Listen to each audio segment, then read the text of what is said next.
Okay, here we are again. Oh, I have enacted plan take the vitamin B12 earlier in the day. We'll see how it goes because I actually have game mechanics that I need to explain this time.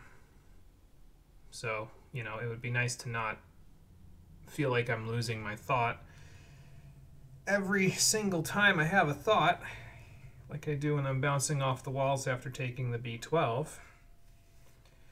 So,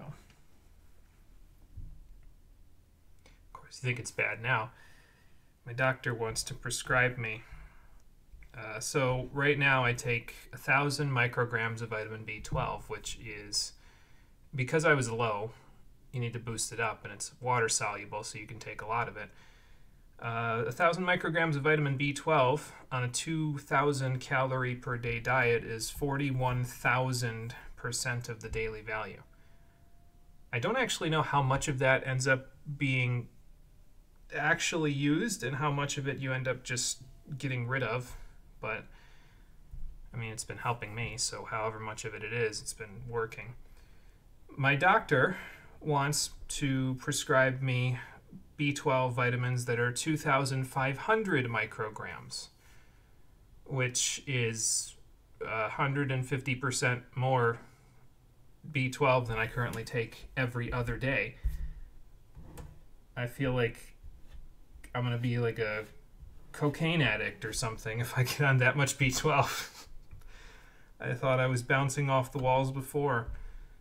Evidently not. Oh yeah, I gotta do this to the volume so that I don't get in copyright trouble.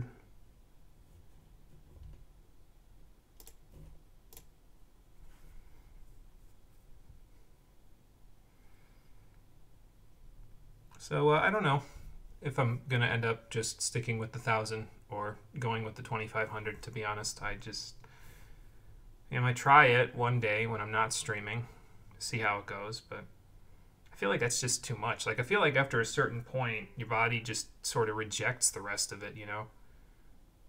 But what do I know?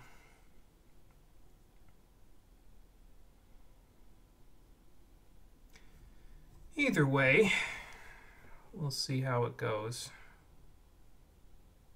when I have my follow-up appointment, which is not for a little while yet.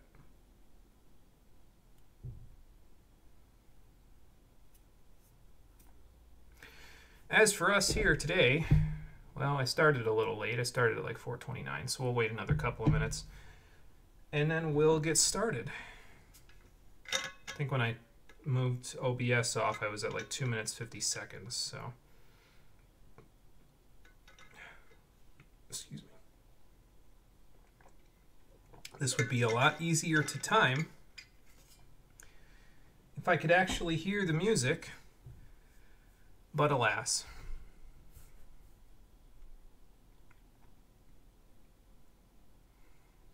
I am going to do this though, so that we're just about there.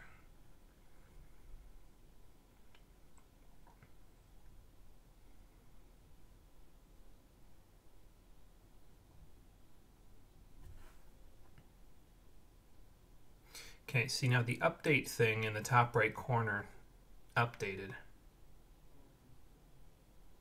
And I don't know if that's because the game updated or what, but I set it so that the game would not update unless I ran it through the actual Steam launcher. And when I do this, because in order to install mods you need a script extender, it doesn't launch through the Steam launcher. So that's mildly concerning. And the reason why it's mildly concerning is because I have mods, and from what I understand, Bethesda might be planning on doing some sort of 4K or higher definition update of Fallout 4. And if I had to guess, I would say it's going to coincide with when they announce more information about Starfield, which I think is like around E3 this year. That's at the end of June. So we may have a timer on this playthrough, because if I allow them to do that, there's a distinct possibility that it will break all of my mods. And I would rather not be walking around through the Commonwealth without Dogmeat having his canine vest on. In the end game, when he had the canine harness on in the early game, I can only imagine that the things that we encounter would rip him to shreds, and that's just not okay. But we'll figure it out. How you doing, everybody? Welcome back to Fallout 4, the Stream Edition. Yeah, I'm talking about you. Last time, we finished up in Lexington. We took our power armor out to Corvega, and then we found a new set that was complete. I don't know if I'm going to take it with me to ArcJet. I guess it doesn't matter too much if I might do. Only be a scribe, but she can kick some serious ass. I wouldn't mess with her if I were you. Well, I'm trying not to mess with either of you, to be honest, because, frankly, you don't seem like the most friendly kind of person. She seems a lot more friendly than you. Anyway, today we're going to go with Paladin Dance, because he has a mission, and they must be very desperate about this mission, because they're asking a civilian to help, so... Ready. Outstanding. Follow me, and try not to lag behind. Sir, yes, sir. Excuse me, Dogmeat, I gotta get into my Power Armor before he Power Armors his way out of the station without me. Again, don't think I need this, but... I'll get in it anyway, I've already got it.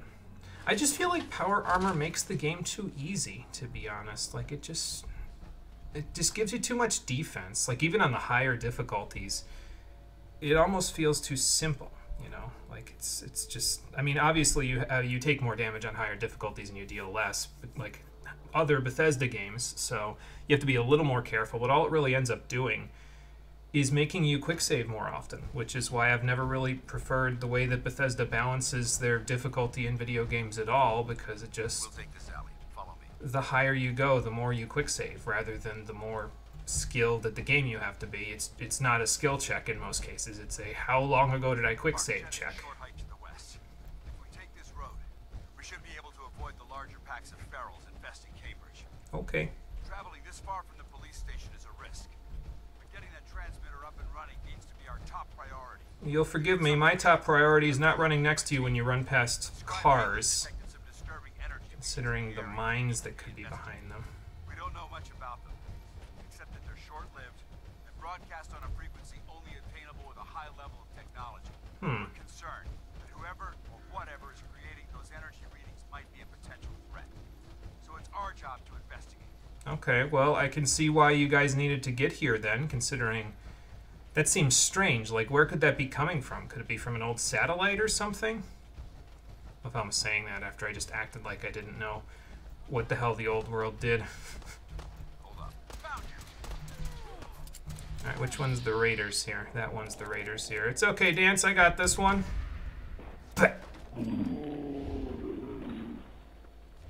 Wanted to use up my crit, actually, because today we're going to have an interesting thing happen when it comes to crits.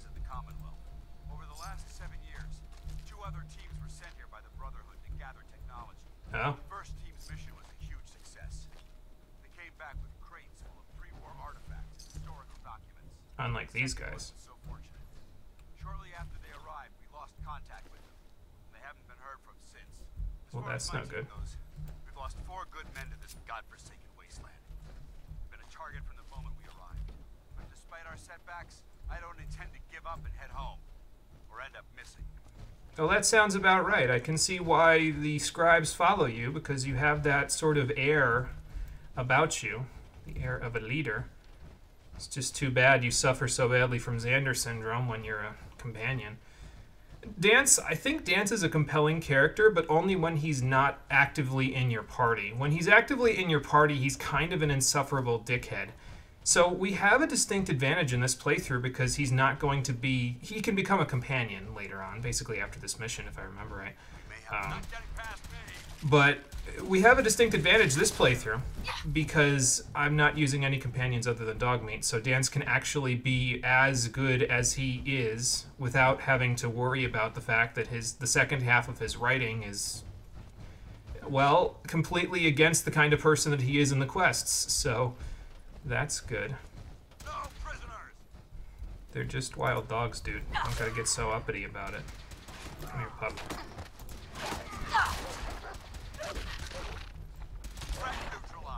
Got him. I don't even know if I should pick up this mongrel Dogmeat at this point. 'Cause I feel like I've already got so much food. Probably won't need any more. Where'd that other one go? Oh, there he is. My fusion core's running low. It's a good thing I've got 6 more. It's another part of why I feel like power armor kind of makes the game too easy. Is fusion cores, I think they're a good balancing idea. They don't make any goddamn sense with the rest of the lore of the games, because power armor used to be able to run for effectively forever without a power source. Well, it had a power source, but it was like a kinetic power source or something like that, that when you moved, it generated energy. And now they have these. Again, good balancing act, because power armor is so ridiculously strong in this game, but fusion cores, I think, are too easy to come by. It just makes it too easy to, even when you're not going and doing the tutorial mission, which gives you like 2 fusion cores and a freaking full set of power armor in the first hour of the game. I skipped that mission in Concord. But even when you're not doing that, it's just way too easy to get the supplies you need, I think. Dance. Listen up. We do this clean and quiet. No heroics and by the book. Understood? Well, you gotta remember, I'm not soldier, so I don't know what the book says, but I'll follow your lead. Understood. Outstanding. Remember, our primary target is the deep-range transmitter. Stay focused and check your fire. I don't want to be hit by stray bullets. Well, if you need me to, I'll just use the sledgehammer for a little while. He won't need me to, but, you know. Standard rule of Bethesda RPGs, always let the NPC go inside first so that they don't get stuck. I've had that happen to me enough times in Skyrim where I have to wait a few minutes for them to get inside because I go in first, so. It was corporations like this that put the last nail in the coffin for mankind. They exploited technology for their own gains, pocketing the cash and ignoring the damage they've done. You have no idea. You ever heard of the Mars Shot Project, Dance? Probably not. I have, though. Look at these wrecks. It appears as though the facility's automated security's already been dealt with. So who could have done this? Did you guys scope this place already? Is this the Brotherhood of Steel's handiwork? Unfortunately, no. Look at the evidence. There isn't a single spent ammunition casing or drop of blood in sight. These robots were assaulted by Institute synths. Okay, so there's a lot to unpack in that sentence that you just said, even though it was only like 6 words. A few questions. What's the Institute? They're a group of scientists who went underground when the Great War started. Spent the last few decades littering the Commonwealth with their technological nightmares. And they make these synths. Synth. Isn't that the same as robot? They're an abuse of technology created by the Institute. Abominations meant to improve upon humanity. It's unacceptable. They simply can't be allowed to exist. That doesn't really tell me anything about them other than that they're basically robots, but I'll be on the lookout. Roger that. Let's move out. if they did all this, they've got to have some pretty powerful tech, and they didn't even leave me any loot. What the hell, guys? This place is a mess. What kind of game do you think this is? Salvage that the Brotherhood might be interested in. Oh. After we're done here, I'll have to mark this place for sweep and retrieve. So, do you mind if I sweep and retrieve the ammo out of the boxes first? Looks like a dead end. See if you can find a way to get that door open. I'm gonna reconnoiter the area. Alright. Sir, yes, sir. Usually when it comes to stuff like this, yeah, I was going to say, there's some kind of control terminal to have us find, we have to get into, but this one's advanced, so I'm not getting into that one anytime soon. Maybe this will help. Why the heck are they making us record this? Oh crap, it's on, isn't it? Yes, it is.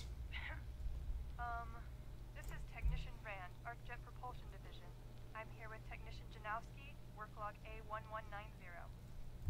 Janowski and I have been working on the Mars Shot project for about 3 months now, and I think we have the thrust calculations worked out. Man, I wish I was headed up there with those guys. Be nice to get the hell away from our lousy planet. Hey, easy. If we don't record these logs properly, we're going to get fired. I mean, you're right. The supervisor is already itching to get rid of us, especially since it's taking us longer than we promised. So what? We've been drafted anyway. We're shipping out in a few weeks, remember? Oh yeah, I forgot about that. Soon Soon we'll be doing push-ups, eating freeze-dried rations, and just wishing we were spending our day inside a cushy private laboratory. You know, I guess I've made remarks about how shitty the world was before, but I guess as the wife of a war veteran, at least I wasn't up for being drafted yet.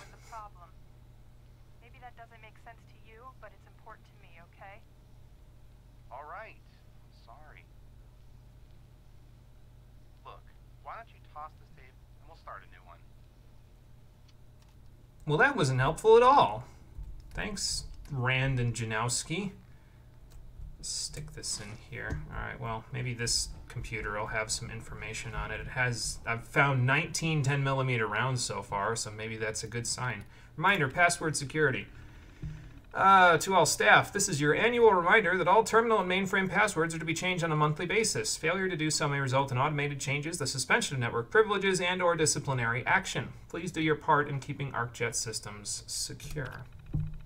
Alright, so this probably hasn't been changed in 200 and something years, so let's take a look. Got the password.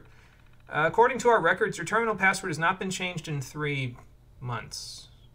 That's not 210 years.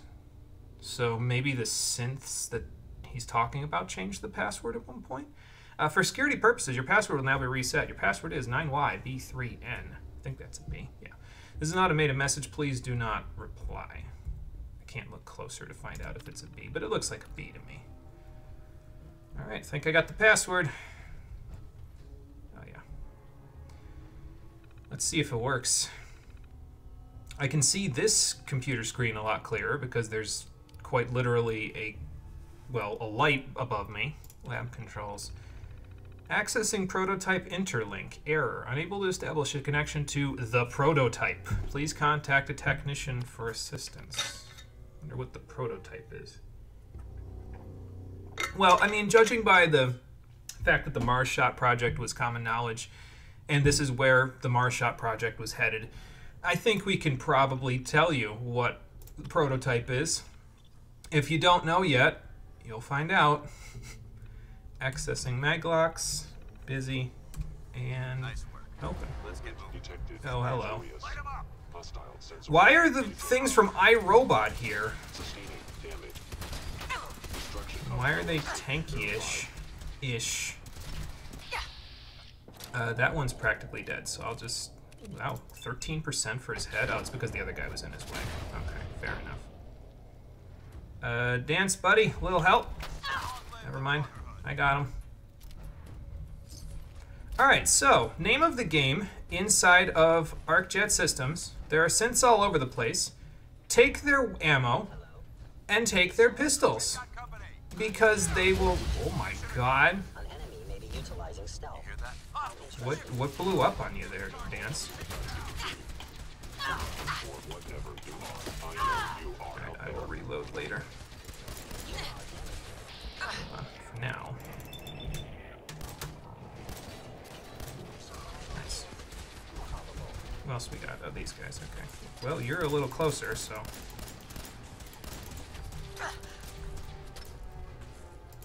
Yeah, apparently they're, the iRobot, well, robots, that one had 45 rounds on them, holy hell. But yeah, take all their pistols, because all their pistols have a full clip's worth of fusion cells in them, so they're very, very good for getting fusion cells.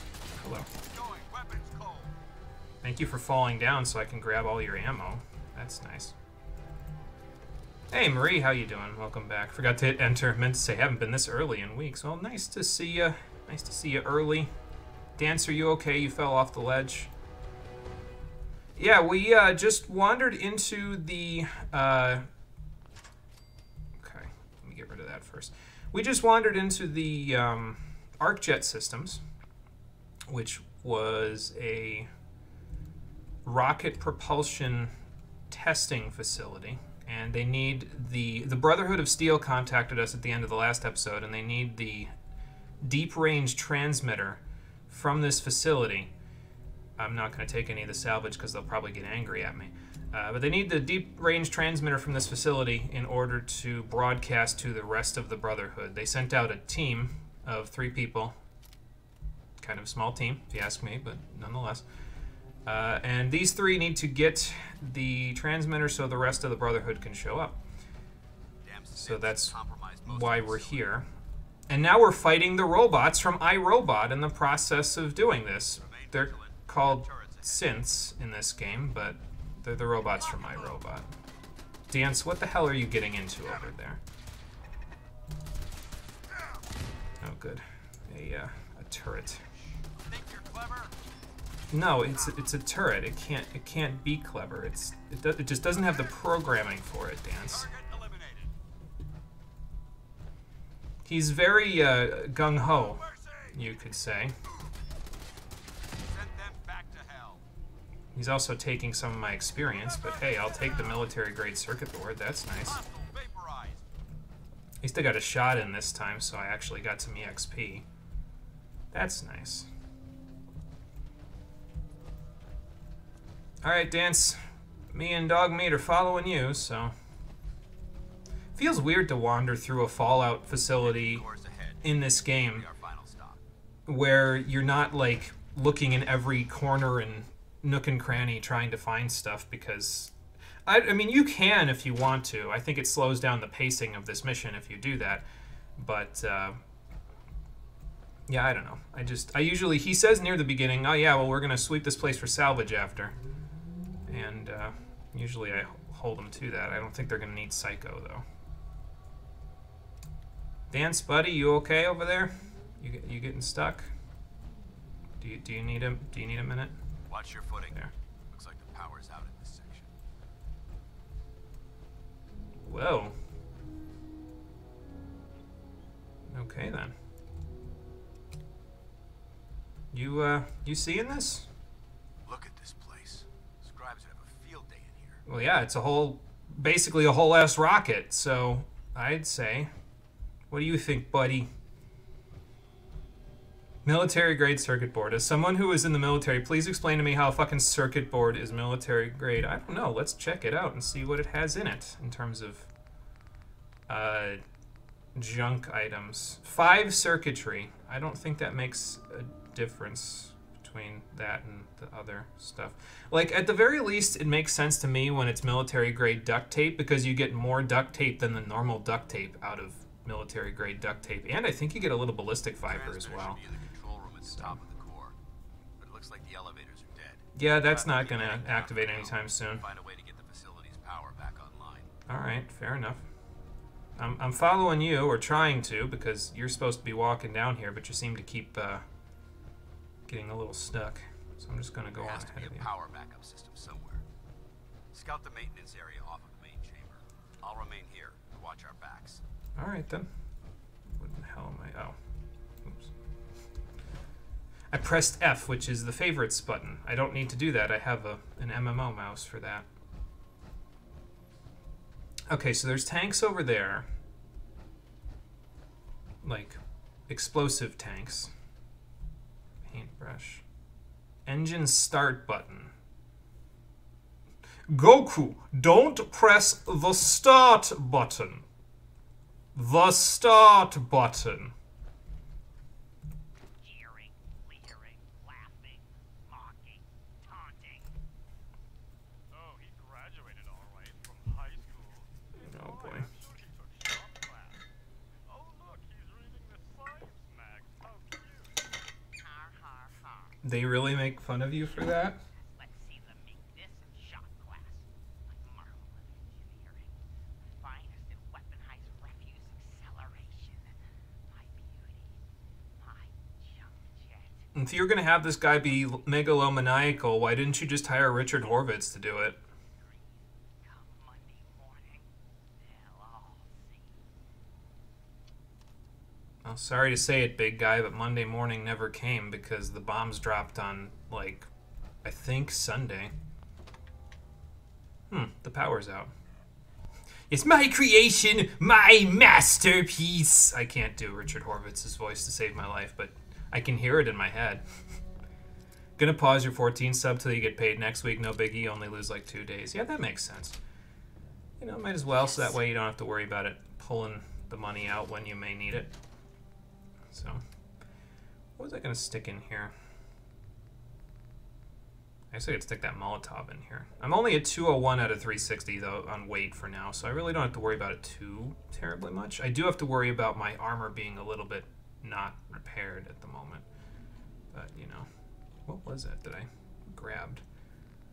Oh, this. I don't need to take discount Richard Horvitz with me. I'll take that fusion core though. Facilities terminal. It's in the generator room, so maybe this'll get us in. Let's find out. Alright, so more hacking. I'm hacking currently. Let's see. What do I want to try first? How about sick? Likeness 0. Okay, so SICK. Likeness 1 for gate. Okay, that's interesting. Could be the A, it could be the T, it could be the E. I guess it could be the G as well. There's only one other thing with the G in it here, if I remember right, isn't it? Oh no, that was the only thing with the G. Alright, time to look for password resets and stuff. Oh no, this is the other thing with G. Okay, so it's not the G. Got it. Let's see. Let's look for dud removals and password resets. I'm not really seeing a whole lot, if I'm honest, but I could just be not looking hard enough. There's one. Remove a dud. Tries reset. Thank you. That's what I needed. There's always at least one tries reset in here, if I remember correctly, so that helps a little bit with doing this. All right, so it's something in gate that has a likeness. So maybe it's the A, so it's like band. No, but the likeness is the same. So maybe it's main. That's it. There we go. Got it. So do you just dismantle entire fucking guns? You can, yes. You can, in fact, do that. Although, until you take the scrapper perk, you don't get a whole lot of good stuff out of it. Most of the time, if you melt... Like, I've been kind of like, not melting down, but I've been dismantling guns a couple of times and in the game, and all I get out of it is steel. Because all the screws and all the gears and all the everything else in the gun, I don't have the scrapper perk, so I don't have the proper methods of like melting it down. So I suppose all I'm doing is basically just whacking the gun with a hammer or something. Yeah, that doesn't seem all that smart. Guns make for good blunt objects. That is true. It would probably be a pretty good blunt object. I have a sledgehammer for that, but I also have 2 guns for that. So alert: the engine core is operating on emergency power to conserve energy. All non-critical systems and operations have been suspended. Let's fix that, shall we? Because this, at the very least, will start up the elevators for us. All right, cool. We've rerouted the power, and the auxiliary power is on. So now we should be able to use the power restored. Elevator. Thank you, AI. Thermal engine Dance. fueled, What the hell? primed, and standing by for your command. Thermal engine fueled. Huh? Fascinating. Well, I could go out there and help Dance with the synths. Or... Hey, over here.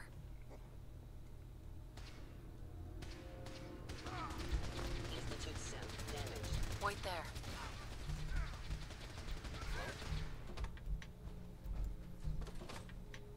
It would appear my command accepted. Commencing 5-second countdown. this is not going to end well. Dance, 4, keep your helmet on. primary sensor 3, It will kill all the synths, but let's hope it's not at a cost. 1. Hey. Come on. Engine firing. Well, this might be goodbye, Dance. I knew you well. Alas, poor Dance, I barely knew ye.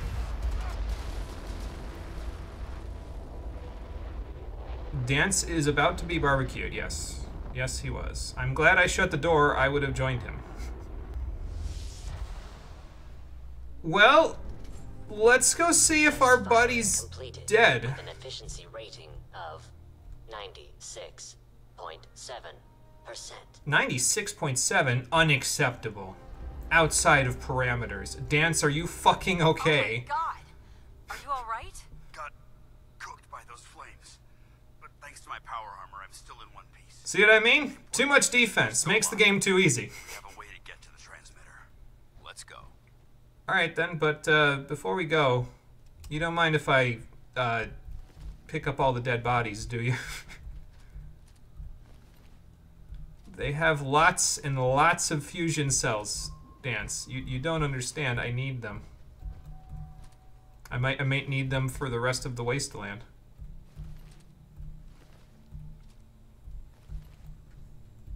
But yeah, you can let that sequence keep going for a while. The synths won't stop spawning for like...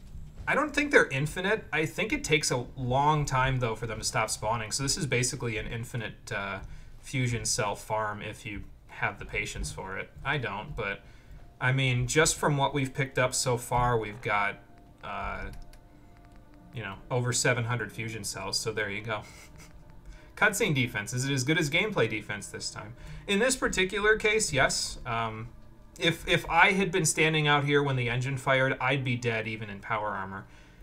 So Dance is, I guess, got some... Well, actually what it is Dance is essential right now. And if you know anything about a Bethesda game, essential NPCs cannot be killed no matter what. And that's why he didn't die there. He just went down on one knee. If they lose all their HP, essential NPCs just go down on one knee until they... Come on, you two. We all got to squeeze in here. Dogmeat, can you get out of his way so we can... Is that a no? All right, hang on, Dance. Going up. We'll take the elevator first, and then we'll meet you up there. Yeah, so he's marked as essential for this quest, so he can't die no matter what, basically. Oh, okay. May have a problem here. What, do you hear more synths? Great. Oh, my boy. Over there. Get him. Hostile sensor reading detected. My boy went down. Hold on. I will come back and get you in a second, Dogmeat. I have to take care of the synths that are trying to kill us.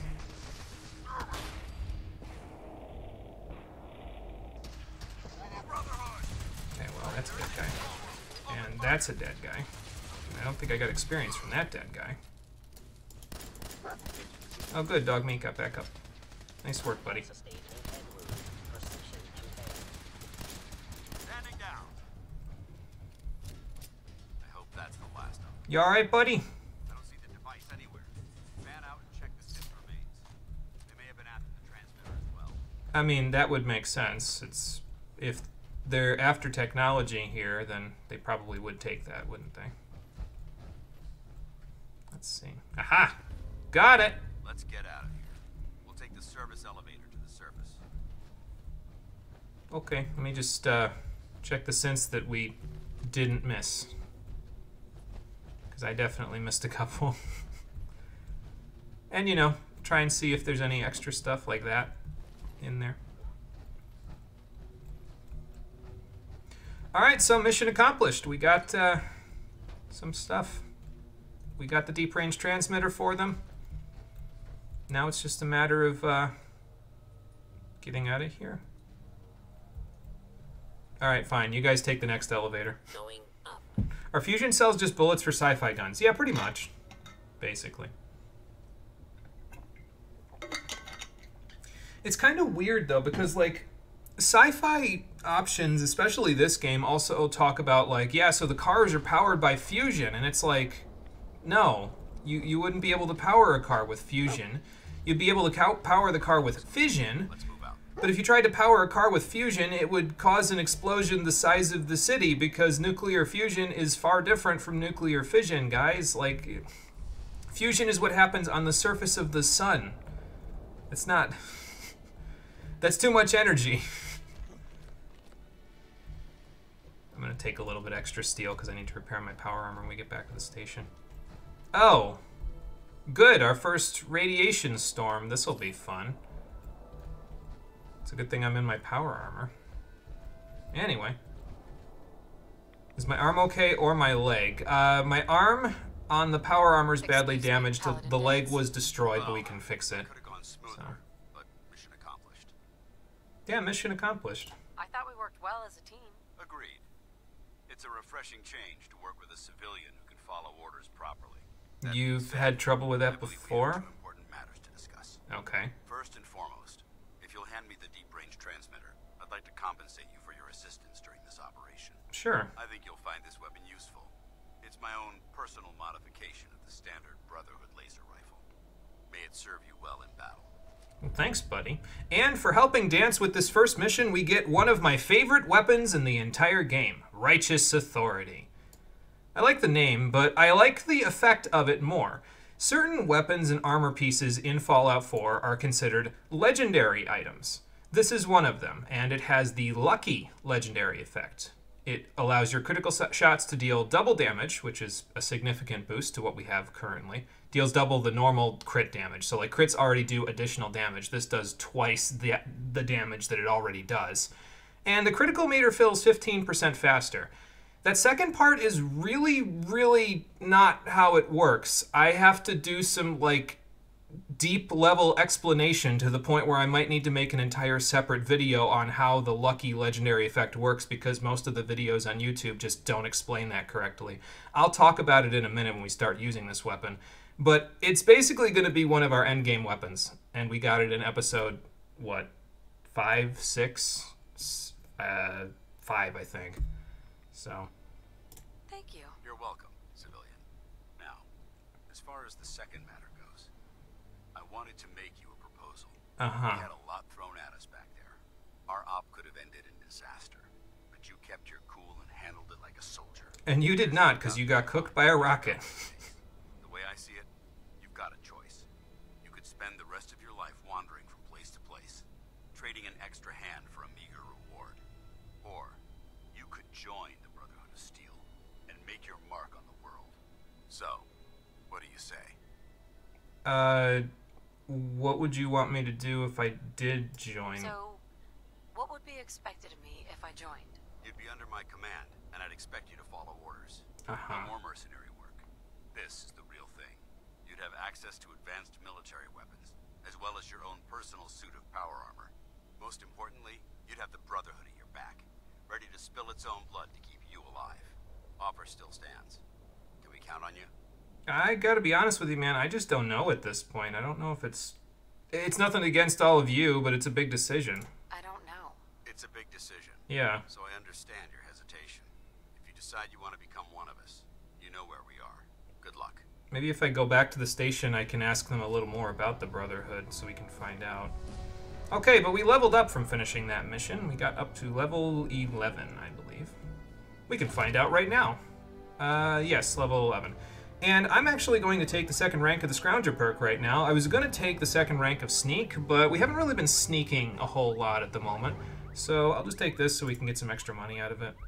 It'll come in handy immediately. You can't take the third rank of it until you get to, well, actually you can check. You have to get to level 24 before you can take the third rank of it, but at that point you have a significantly higher chance of getting more ammunition and containers, so it'll work out. You know, thinking about it, Dance, are you sure you should be standing next to that in a storm like this? Paladin Dance. There's still a place for you in the Brotherhood, if you want it. Is there any more information about this? I still want to think about it. Suit yourself. You know where to find us when you're ready to make a decision. I was hoping to get more information out of him, although I think I may have missed the explanation that he talked about, because I think he talks about it, I forget if he was talking about it while we were on the way to the station or not, but I think what he was saying, oh good, the radiation thunderstorm is clearing, fantastic. He talked about it on the way from the station to ArcJet Systems, but the way that the Brotherhood of Steel works is that they find that the technology of the old world is incredibly dangerous and can be used for abominable things. So they take that technology, hoard it in their bases, and tell everybody that it's really dangerous and destroyed the planet and that it can do no good whatsoever. Which I guess tracks because it figures, right? I survived the fucking nuclear apocalypse and the only people that I can find are a defective Mr. Handy robot who can't leave my house, the best boy in the world, he's the exception rather than the rule, a bunch of drug-induced psychopaths, and the Fourth fucking Reich. They're a bunch of techno-fascists, the Brotherhood of Steel. Like, it's just the way that they are. Like, you listen to how they talk about this stuff. You listen to how they talk about the synths. You listen to how they talk about the technology of the old world, and it's like, so, you're just fascists. Oh, okay. Well, I guess we can cross that one off the list. We're not aligning with that one. Okay, I get it. The apocalypse is tough, but like, you don't see the problem with the way that your op works. You hoard technology for yourselves, and you know, don't let anybody else use it, and you specifically spread misinformation about how bad it is. The technology isn't bad, guys. It's the people using it, and then you just sort of expect people to be like, yeah, cool, I'll join the Fourth Reich of techno-fascism. Awesome. Sounds great. Like, no. No, that's not happening. So that's one of 4 that we can cross off the list. Let's hope the other 3 are okay. There's a chef's hat in there. Most of the videos on YouTube don't explain it right. Now you know how you feel with niche AF games. Yeah. Yeah. So that's why I'm going to explain it, I think, because it feels like I should, basically. It feels like I should try to at least clarify on how all that stuff works, you know? Like, it feels like the way that it's explained, at least by all the popular videos, they don't really, I think I just left that the first time, but whatever. But what they say is they don't really talk about the how of it. They don't really talk about how it works in the game's code, possibly because those videos were made for when the game first came out and they didn't want to bother with checking, or I don't know, something to that effect. Point is, I'm going to tell everybody how the effects of righteous authority work in a couple of minutes when we get back to Cambridge. So now that I'm done with my rant about the Brotherhood of Steel, and from what I understand, it's not even like a... Like, it's weird, because the way that they were depicted in Fallout 3... I've actually played Fallout 3 now, so I can actually tell you how they were depicted in Fallout 3. They were pretty much the generic 7th generation of consoles good guys in Fallout 3. They were actively attempting to help the wasteland in Washington, D.C. And then this game comes along and...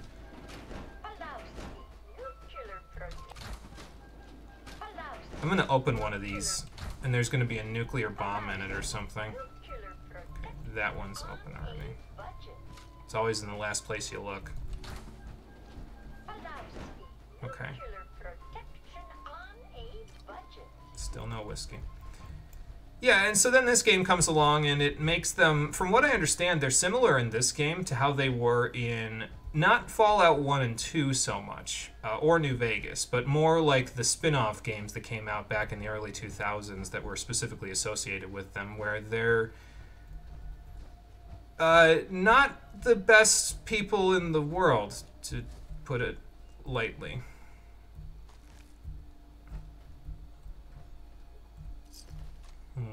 Cage armor, huh? I mean, I guess that mute fruit's okay.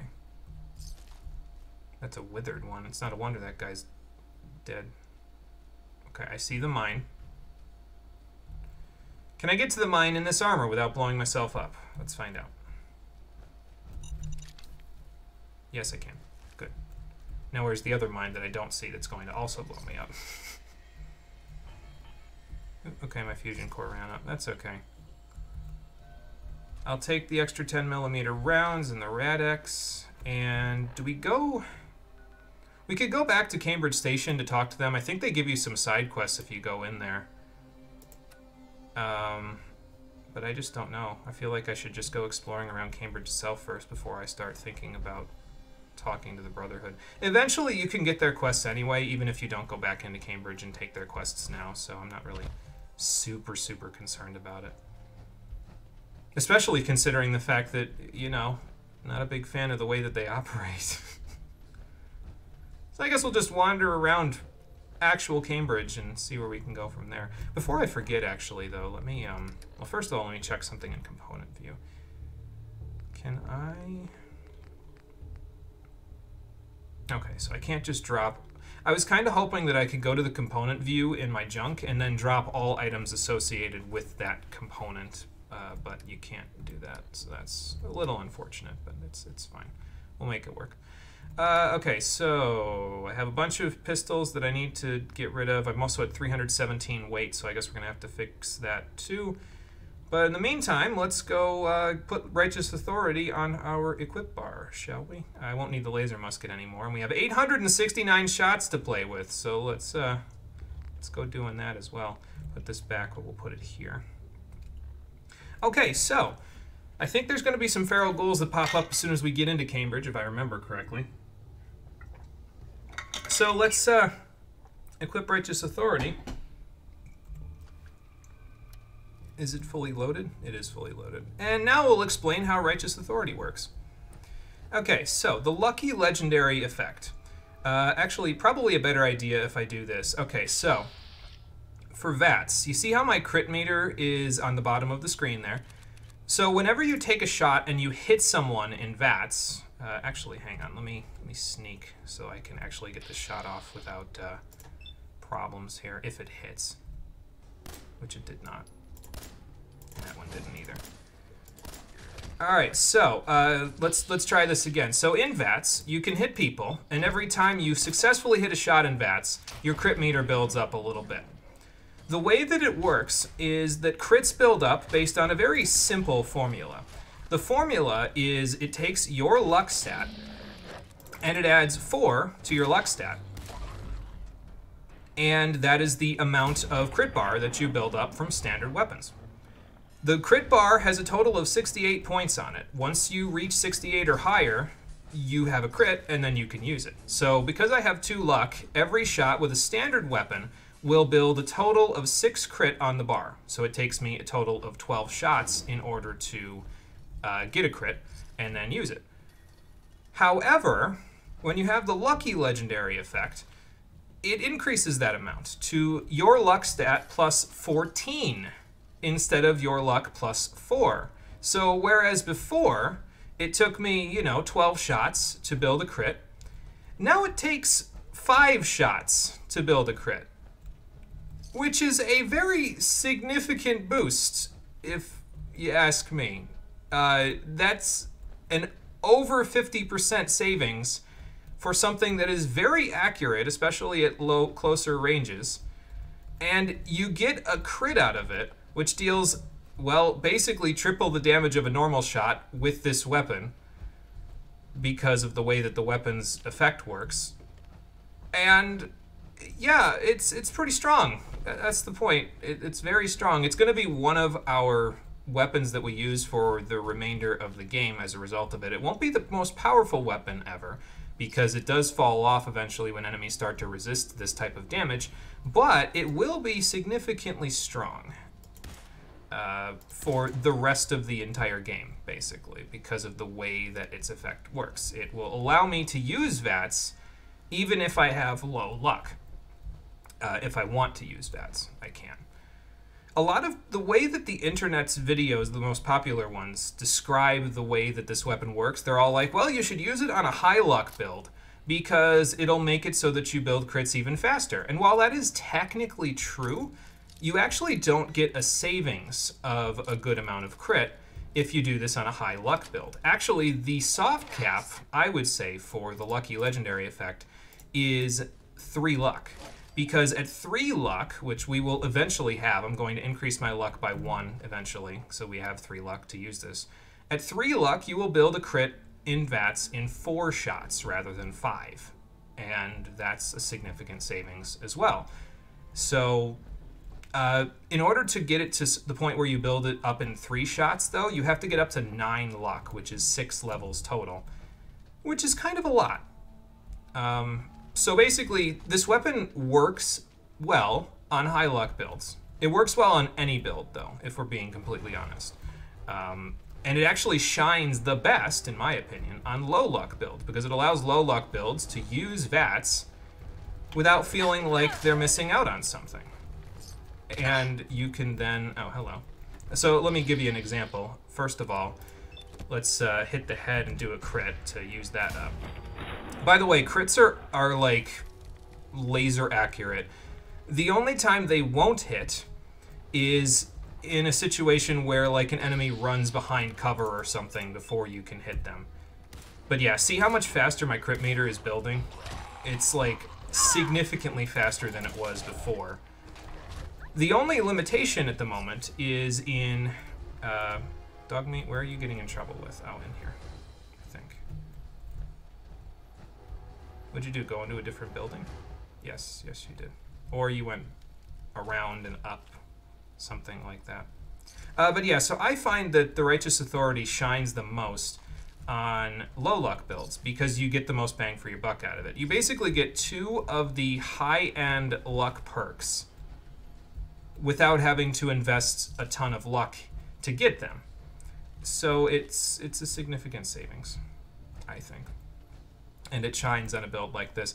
However, it is only 1/2 of the build that I want to actually make. There is a second weapon that synergizes super, super well with it that we'll be finding later. And once we get that, well, I'm not going to say that the game's difficulty is going to fall apart because I don't know that for sure, but it will make things way, way easier than they were.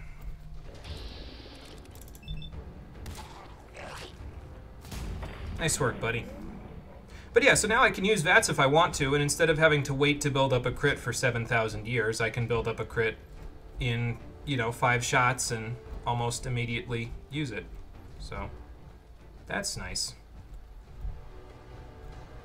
Anything in the newsstands? No. Ooh. Got more friends. The other nice thing is when you have a crit, like I said, they're laser accurate. It could say 47%, it could say 95%, it could say 1% for all I care. When you're building crits up like this, you're going to want to take the most accurate shots you can. But when you have a crit saved, you can use it on any percentage and it will pretty much always hit its target. So, again, there's very small situations where that's not the case, like if they run behind cover in the middle of you shooting them with a crit. But vast majority of the time, you'll hit your target.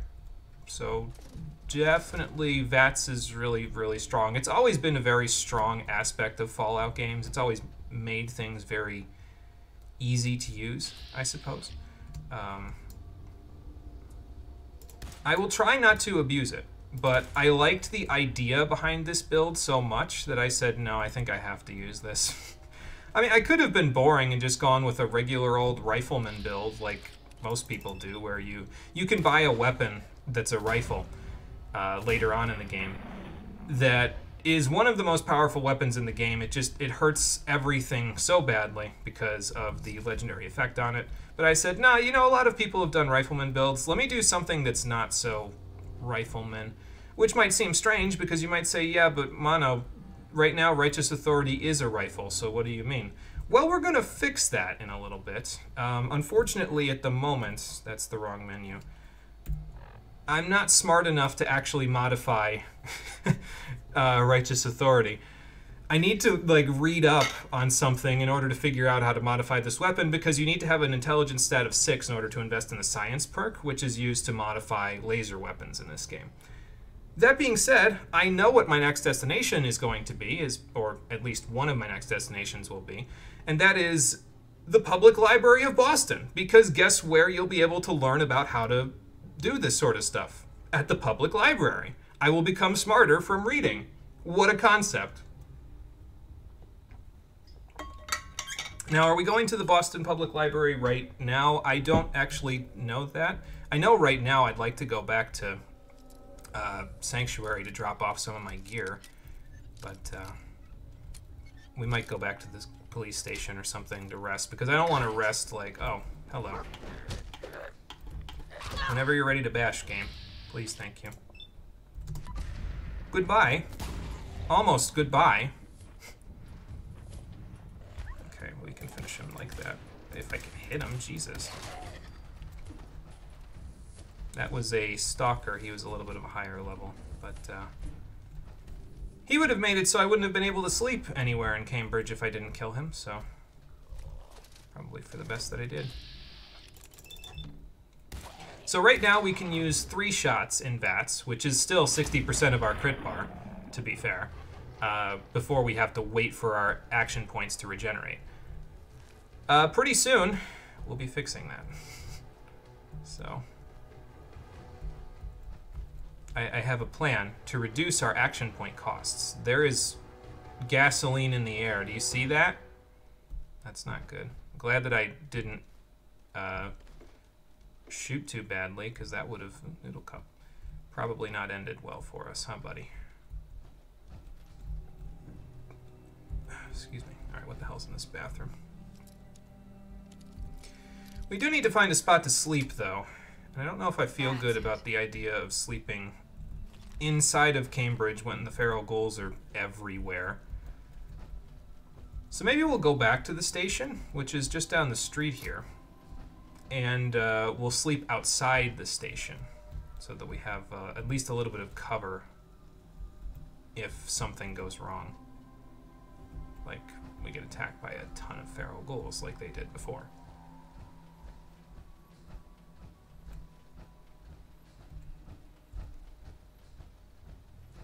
Although I do have a better idea because there was a separate door over here. Yeah, here we go. So now, all I gotta do, is find this. And we can close up the door to the police station. And now we can sleep in here. There were 9 missiles in that ammo box. I must be at a high enough level to start finding missiles now, unless those are just a lucky find, in which case, holy shit. What do you see up there? Oh, a cap stash. Nice find. And economy wonder glue. Very nice find. Good eyes, buddy. I suppose he can see better in the dark than I can, huh? Now the real question, am I going to be able to fit my entire ass tent in here? Probably not. I'm probably going to have to open the thing, but that's okay.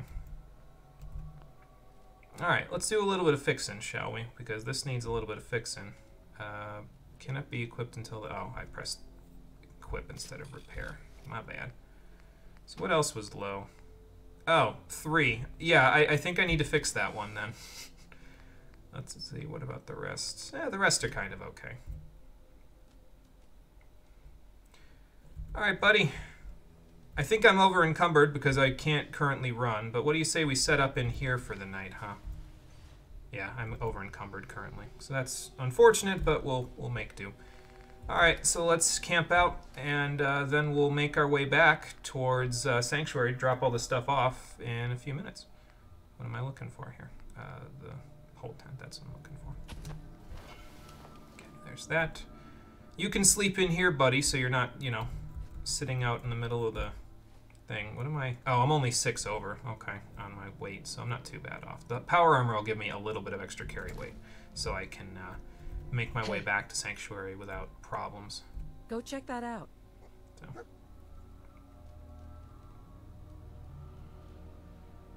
Attaboy. Okay, he'll sleep, I'll sleep. We're not going to be making any food just yet, but we can make food once we get back to Sanctuary, I think. So, alright. Oh, and it's only 10 o'clock, so we'll get an early start as well. Okay.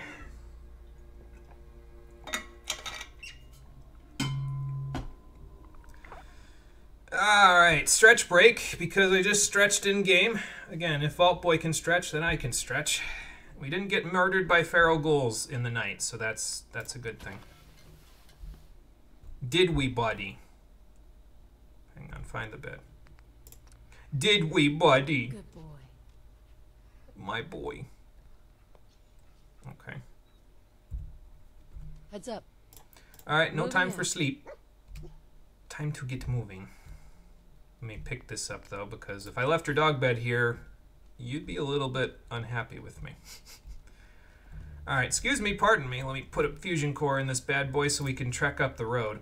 There are other places in Cambridge I'd like to go explore, but, well, not with this carry weight. We'll come back. There are other places I'd like to explore before Cambridge as well, but we'll get there. So, back out we go. Should have given Dance enough time at this point to get back to the police station. I wonder if I should go out behind it. Hell, I mean, I guess he said that they had another recon team that was here before. They must have also holed up in the police station because they have Brotherhood of Steel pylons just sitting here. Like, these pylons have the Brotherhood of Steel's logo on them. So, oh, thanks, buddy. I couldn't find that gate. So that's cool. Alright, so we'll go out of Cambridge Down and around. Take all this stuff back to Sanctuary. Slam the ground because I feel like it. And, yeah, then we'll go to... There's a few, like I said, there's a few other places I want to go explore. Vats, what am I looking at? Super mutant. There are just ogres now in the post-apocalypse. Okay.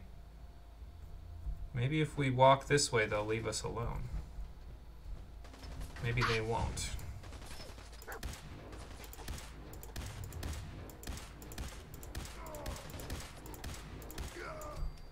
Well, that takes care of that one.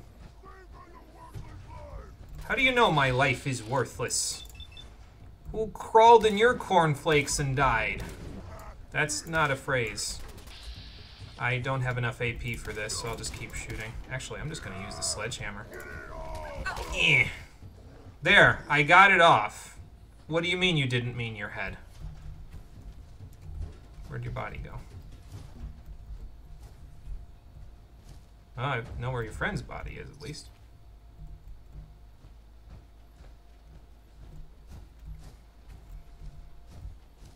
Buddy, can you find that ogre guy's body? Because I can't see him in the trees. You know what? Super mutants don't have good loot anyway. I don't know why I'm bothering. Standing here, I realize we lost the scout. Oh no. Hello, Lifeblood. How you doing? Welcome back. And now the lights went out. I did turn off my light. Yes, that is true. We finished up at ArcJet Systems with Dance and the Brotherhood of Steel. Found out that they're basically a bunch of weird techno-fetish fascist people. And they asked me to join them, and I said, you know, I don't really know if I want to join the techno-fascists in the post-apocalypse, so give me a little while to think on it. And Dance said, yeah, that's cool. So now we're heading back to Sanctuary again, because I'm out of carry weight, and we're going to come back to Cambridge and explore the rest after we're done compiling all this stuff. So I think I did say techno-fetish, actually. I mean, they might have that. I don't want to kink shame, but it's just not my game, you know?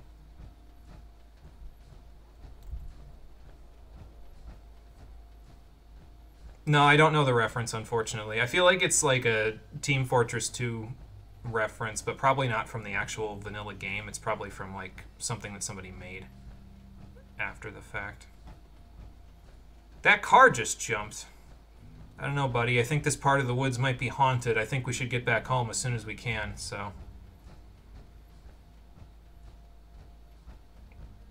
Oh, is it Deep Rock Galactic? Okay, gotcha. Yeah, that explains it, because I definitely haven't played that, so... So they are Warhammer tech priests. Yeah, kind of. In a sense. They hoard technology, because they think that the technology was the sole reason why the apocalypse happened. So they hoard technology for their own gains, and they tell everybody that technology was bad, and the reason why the apocalypse happened. That's about the gist of it, the long and short of it. They're kind of wrong, though, because the technology only facilitated the evil in human beings' hearts. The technology itself is not good or evil inherently. It's just man who is evil. And the technology allowed man to do the evil in their heart faster. That's all. What I'm saying is the technology could be used for good if they would allow anyone to actually use it. And on top of not allowing anyone to use it, they're lying about its true nature. So it's a pass from me. That's one faction I don't think I'll be joining. Hey, Trudy, I got some salvage for you. Why are you being attacked by raiders again? Guess my good karma's paying off. Nice. Nice work, Dogmeat. Did he just say shit from the afterlife?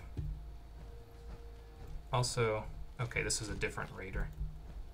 Well, fair enough. I'm just going to help myself, Trudy. Hope that doesn't matter to you too much.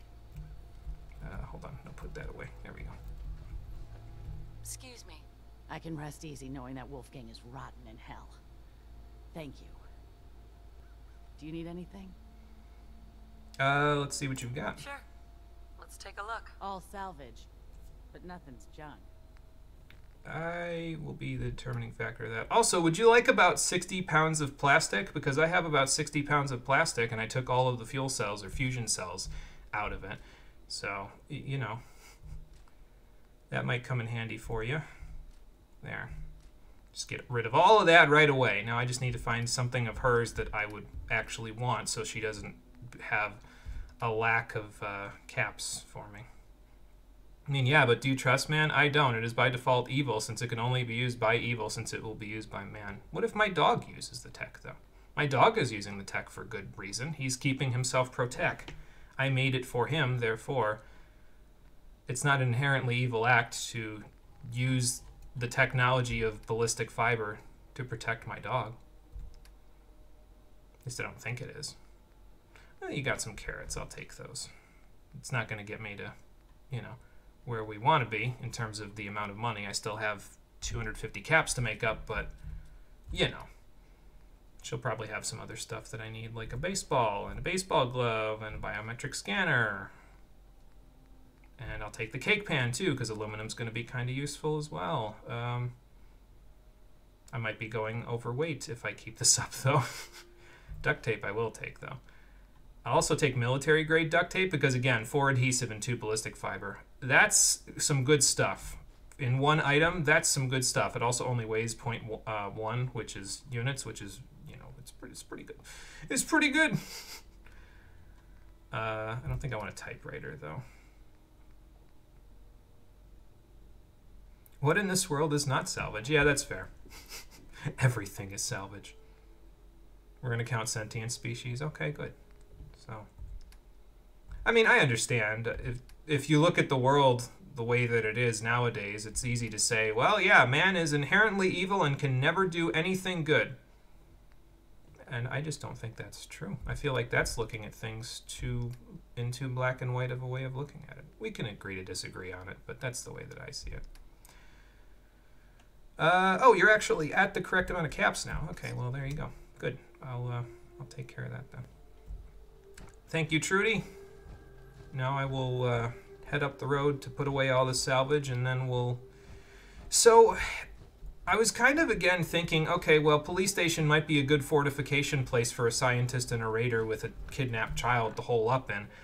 But I didn't see any sign of them there either. There's more to look for in Cambridge, including the polymer labs, which again would be a good place to hole up for a raider and a scientist. But there was another place that we could go, and I think it's like right about here-ish. It's up the road from ArcJet, meaning I probably could have gone there before. But we'll come down from here to that place. Basically, we'll go past the Gorski cabin here, and then I think there's a couple of other spots in this area that might be good fortification spots to check for a raider who kidnapped a child to hole up in. So, look, sure, there's the individual, but if you look at the species, we're evil. So basically what you're saying is neither one of us is totally correct. And that's fine. We can have differing opinions on that. There are no absolutes, because depending on your perspective, you could look at it at the macro level or the micro level and come up with 2 different answers. So,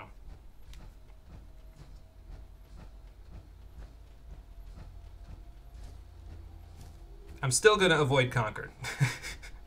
I really want to push back the faction quest that you get in there as long as possible in the game. Again, mostly as an experiment to see what happens. So, oh, and that actually kind of reminds me, I need to go back to Abernathy Farm as well. I did a little bit more searching about how settlement defense works, because I figure, okay, well, they're already there, so I might as well, you know, make sure that they're protected. And it looks like their happiness factor is going up at the moment. But actually, if you want the settlements to be as safe as they possibly can, you need to build defenses in the settlement that equal the amount of food plus the amount of water that the settlement produces. And Abernathy Farm produces quite a bit of food and its own water. So since they do both of those things, we need to give them 1 more turret. And once they have 1 more turret, they should have enough defense to not need me to really come back. Basically, they'll be self-sufficient once they have that. Oh, corn. I'll take it. And actually, while I'm thinking about it, what's my carry weight at? 236, because I offloaded all that stuff. Okay, well, that's good. While I'm thinking about it, speaking of settlements, I think we're going to go to a different settlement as well, because once you clear out Corvega Assembly Plant, Charlotte wouldn't know this in any way whatsoever, but I know it, so we're going to do it. Once you clear out Corvega, there's another settlement over to the north of the train station that we visited, where they had a quest that where Corvega was bugging them, and you can basically go there and tell them, yeah, so I took care of the raiders at Corvega, and they'll be like, oh, sweet, thanks, we didn't even have to ask you, and then they become a settlement. So we'll do that one as well. What are we looking at here? Okay, I've got enough steel. I've got enough of almost everything. I need a little more oil. So I need to grab 2 oil from Sanctuary, and then I should be good. But yeah, so they've got enough beds, they've got enough defense, they've got no power, but they don't really need it because they can produce water by hand. With a hand pump from the ground, and they've got enough food to support themselves. No, don't store it in the workshop. I'd like to just exit. There we go. But basically, Abernathy Farm should be safe for the remainder of the game now that we did that. So that's one thing checked off my list of things to do. Hello, buddy. Is that wild corn really safe to eat? Probably not. I can check what its radiation amount is. Let's see. Wild corn. Wild corn. It gives me 3 rads per corn that I eat. It's a little bit more irradiated than the wild mute fruit that I've been shoving into my body before this, but I mean, it's okay. It's just corn that tastes like a pencil. That couldn't be dangerous, right? Oh, I'm gonna die at the end of this game, aren't I? I'm starting to sound like those people that eat glue and they're like, oh no, it tastes good.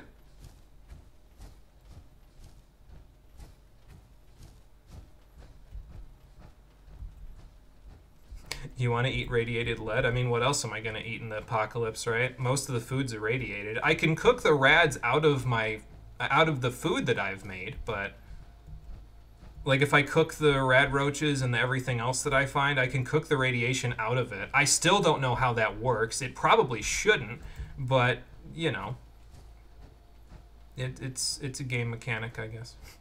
I hope this stuff doesn't taste like a pencil. Yeah, it would be nice if it didn't, but I've already drank the water near Sanctuary, and it tastes very much like a pencil. So I don't think we're gonna have a choice, Marie.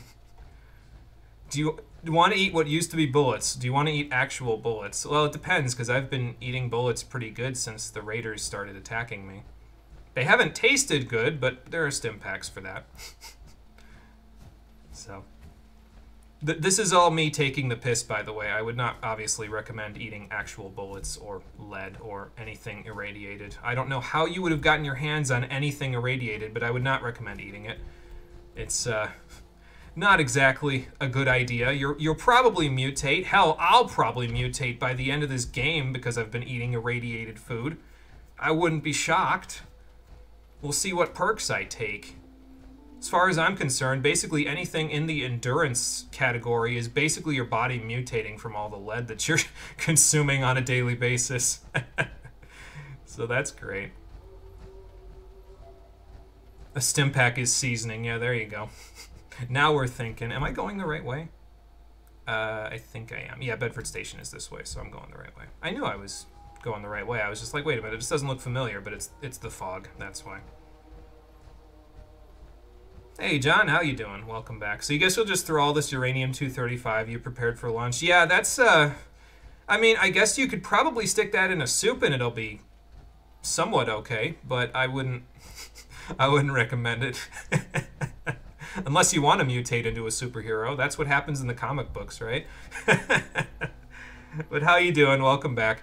I'm turning in a couple of quests, even one that I don't know that I have yet, before we head back to Sanctuary to drop off our salvage again. And, yeah, then we're going to go back to Cambridge. We finished up the first mission with the Brotherhood of Steel and got this beast of a weapon, which I used to have to take 12 shots in VATS in order to build up a crit. I now only have to take 5 shots in VATS to build up a crit. Again, that weapon will be good for the remainder of the game because of its legendary effect on it. And you get it in like the first 2 hours from being out of the vault if you hurry, so that's cool. Kind of on track for Fallout 4's design philosophies, though, because you get an entire suit of power armor and a minigun and over 1,000 rounds for said minigun within 1 hour of leaving the vault if you do the tutorial mission in Concord. So, you know. The hell is that noise? I just heard a mole rat, I think.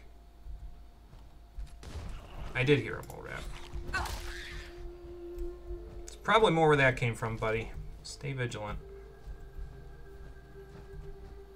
There's an arrow as well, so that's cool. Let's hope they're friendly and not a bunch of raiders. I mean, to be fair, I repaired my armor and I have a super gun now, so even if they are raiders, I don't think it's going to matter much. Ow. Hi. Can I help you? Do you have any friends? I don't see them if you do. Alright then. Hey, 1 gram of uranium has enough calories to keep you fed for hundreds of years. That's true. If your body can process it. I don't usually use calories as a measure of what I should and shouldn't eat, to be honest. Doesn't really seem like the best idea. More hub flowers. Oh, it's right up here. I was going to say, wait a minute, I'm getting turned around again. Where is this place? It's right here. 10 Pines Bluff. There weren't people living up here before, but... Oh, there's traders here. I wonder if it's the trader that I'm looking for. If it is, I'm kind of screwed, because I don't have all my cool stuff with me. Hi there. Am I ever glad to see you? We could really use a hand. What's the trouble, sir? You in some kind of trouble? Do you just ask random people to help with your trouble? And some of them have started wandering out lately. If more of them start wandering out this way, we may be overrun. We need someone to clear them out. Okay, so this is not the mission they normally give you, but I guess I'll do it since I'm here. Where are they holed up? Here, I'll mark it for you. Thank you for your help. It means a lot to us. Oh, the ghoul's in College Square, so the place I'm going back to anyway. Well, that's perfect. Normally, 10 Pines Bluff asks you to kill the raider people that are in Corvega Assembly Plant. So I figured, okay, so we'll come here and we'll just tell them, yeah, I already cleared that place out. And they'll be like, oh, awesome, thanks. And they'll just become a settlement immediately. That did not happen, but that's okay. We're going back to College Square anyway, so then we can go from there. Let's see if this is who I'm looking for. Hello there. This is him. Yes, it is. Hi there. The best armor in these parts. This is the best armor salesman in the game, actually. I've got a few minutes to browse. Let's see why. Well, he is for me. His Brahmin is trying to prevent me from getting this stuff, but this is the best armor salesman for me specifically because he sells leather armor, and good leather armor at that. Let's see how good it is by looking into it. I'm going to get rid of this laser musket. We've got righteous authority. We'll never need another laser weapon again. So I probably should put the black suit on. But to be fair, I'm not going to buy his really good stuff just yet because, well, I'll show you why I'm not going to buy his really good stuff yet. That's not one of them. This is the champion left arm. It is a legendary piece of metal armor. Yeah, it gives +1 strength and endurance, so that's pretty good. But where the really good stuff is right down here. The Mantis left arm guard and the Mantis left greave. These are heavy leather armor pieces. Armor, by the way, comes in 3 varieties. Light, sturdy, and heavy. So these two are the highest tier of leather armor. And I want both of them, but you can probably see the problem with wanting both of them at the moment if you look at how much he values them at, probably because he's wearing them right now. They're priced at about 14,000 caps each, so we're not going to be getting these any time soon. I'm going to need a lot of caps before I can buy these. Yeah, X-fucking-Qs me? I know. It's a lot of caps. There are ways to reduce that, though. If I wore my black rim glasses and the suit, and I made the drugs that I want to make in a little bit, we can reduce these amounts down to about 8,000 caps apiece. And we'll be able to find him in other places later on, so we'll be able to get access to this stuff later when I can actually afford the stuff. But I kind of wanted to find him when I had my gold bars and my everything else in my inventory, because with the stuff we have stashed at Sanctuary right now, we're probably sitting on about 2,500 caps in that one little box, not including the Fat Man and the mini nukes, but the gold bars and everything else, we're probably sitting on about 2,500 caps if I sold all of it at my absolute maximum amount of charisma with drugs. But we're not going to be buying this. Yeah, so how high is your pickpocketing? Not high enough, unfortunately. However, we can buy one of the pieces now. We can buy the Wastelander's right leg. It's a light piece of leather armor, and it has a legendary effect on it. Reduces the damage from super mutants by 15%. It looks like it's lead-lined. Yeah, it is, and it's already studded for me, and it only costs $379, so I'm just going to buy this one right now because why the hell not, you know? Might as well since we're here. We'll worry about these two later, but these two are really good because the Mantis left greave is a heavy leather left leg. It increases your agility and perception by 1 each. That's really solid because that saves you like 2 levels by equipping it, and you get it for free. And then I've heard rumors that the left arm guard is broken in the game's code. It says it has a 10% chance to disarm a melee attacker when they hit you. But from what I understand, it happens a lot more often than 10%. I don't think it's guaranteed, but it's pretty damn often the way that most people say it. So we'll come back for these later, but I do want both of them eventually. I'm glad we have one of the good pieces already, though. Oh, and look at that. He also has shipments of leather and ballistic fiber. Both of those are also very good, so I might buy the leather shipment. It's $582 in the caps, which is a lot, and the ballistic fiber's a lot as well, but that's okay. I'm not really too concerned about that. We'll get there in terms of that amount. I'm not wearing all my gear at the moment either right now, and I'm still getting, well, not decent prices from him, but it's good enough. I'm not concerned enough to be like, yeah, I'm gonna go out of the thing and equip my stuff. I mean, if I wasn't lazy, I would, but I'm lazy.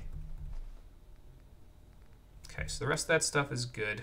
I'm still giving him 608 caps, which I think might be a little much. So let's give him some ammo, shall we, to offset that amount. I can give him all of these. They cost 1 cap each, so I'm never going to need those. These are minigun ammo. I'll never need that because I'm not going to use a minigun. I don't have a missile launcher at the moment, so I don't think these missiles will do me any good. I could keep them like the mini nukes, I guess.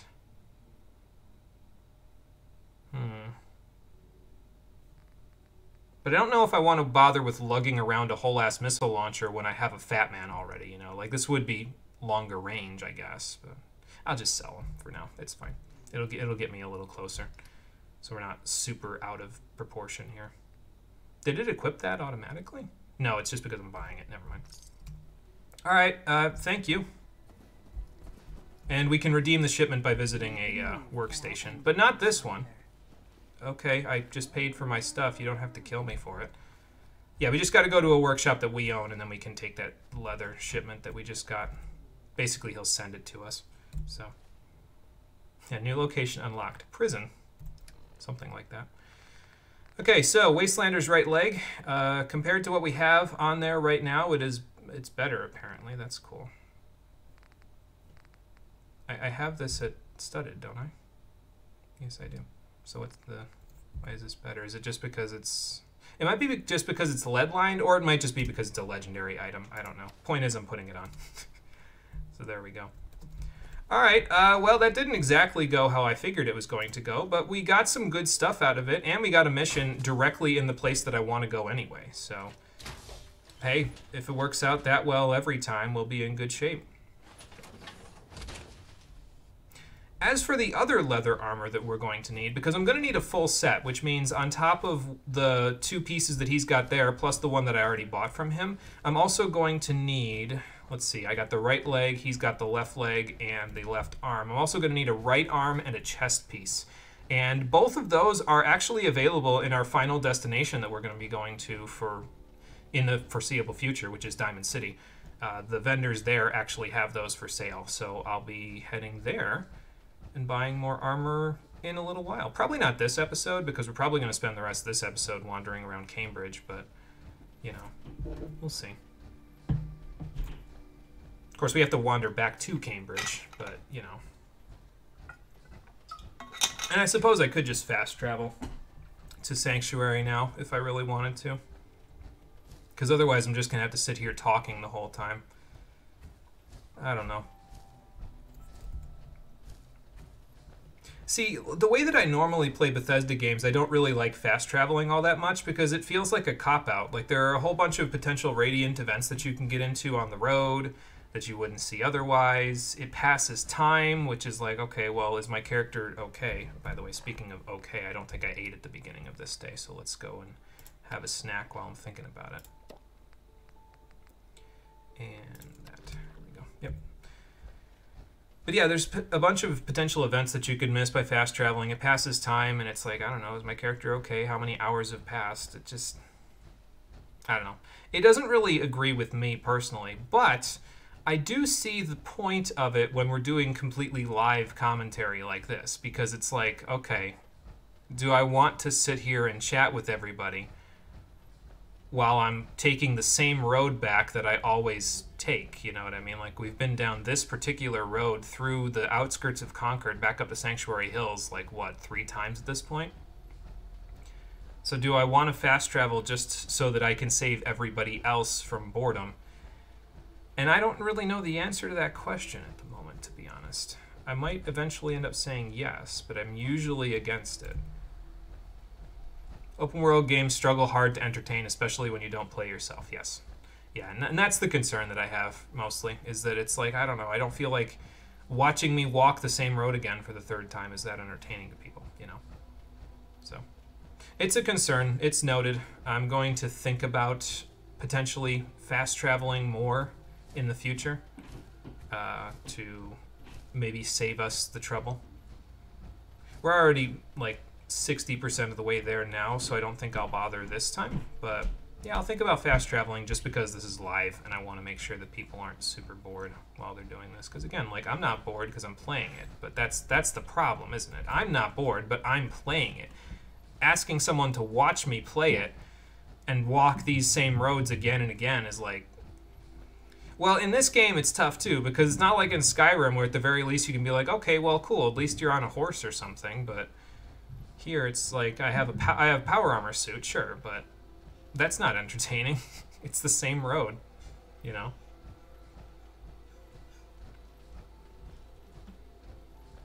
Personally prefer to talk about things that happen in the game with everyone, but it's really hard when nothing, and I mean nothing, happens. Yeah. So like I said, it's a concern. It's noted. Hell, I might fast travel back to Cambridge after I'm done putting all the salvage away here, to be honest. We'll see. Because it might be easier to do that. I did mark several locations in Cambridge on the map, so it might be easier to just do that and then sleep if it's going to be, because it's probably going to be nighttime by the time I get back there. Well, it's noon now, so maybe not, because we'll put all the salvage away and it'll be like 2 o'clock, 2:30 by the time we leave. I'm just going to fast travel back to Cambridge so we don't have to walk down the road again. That'll be easier, I think.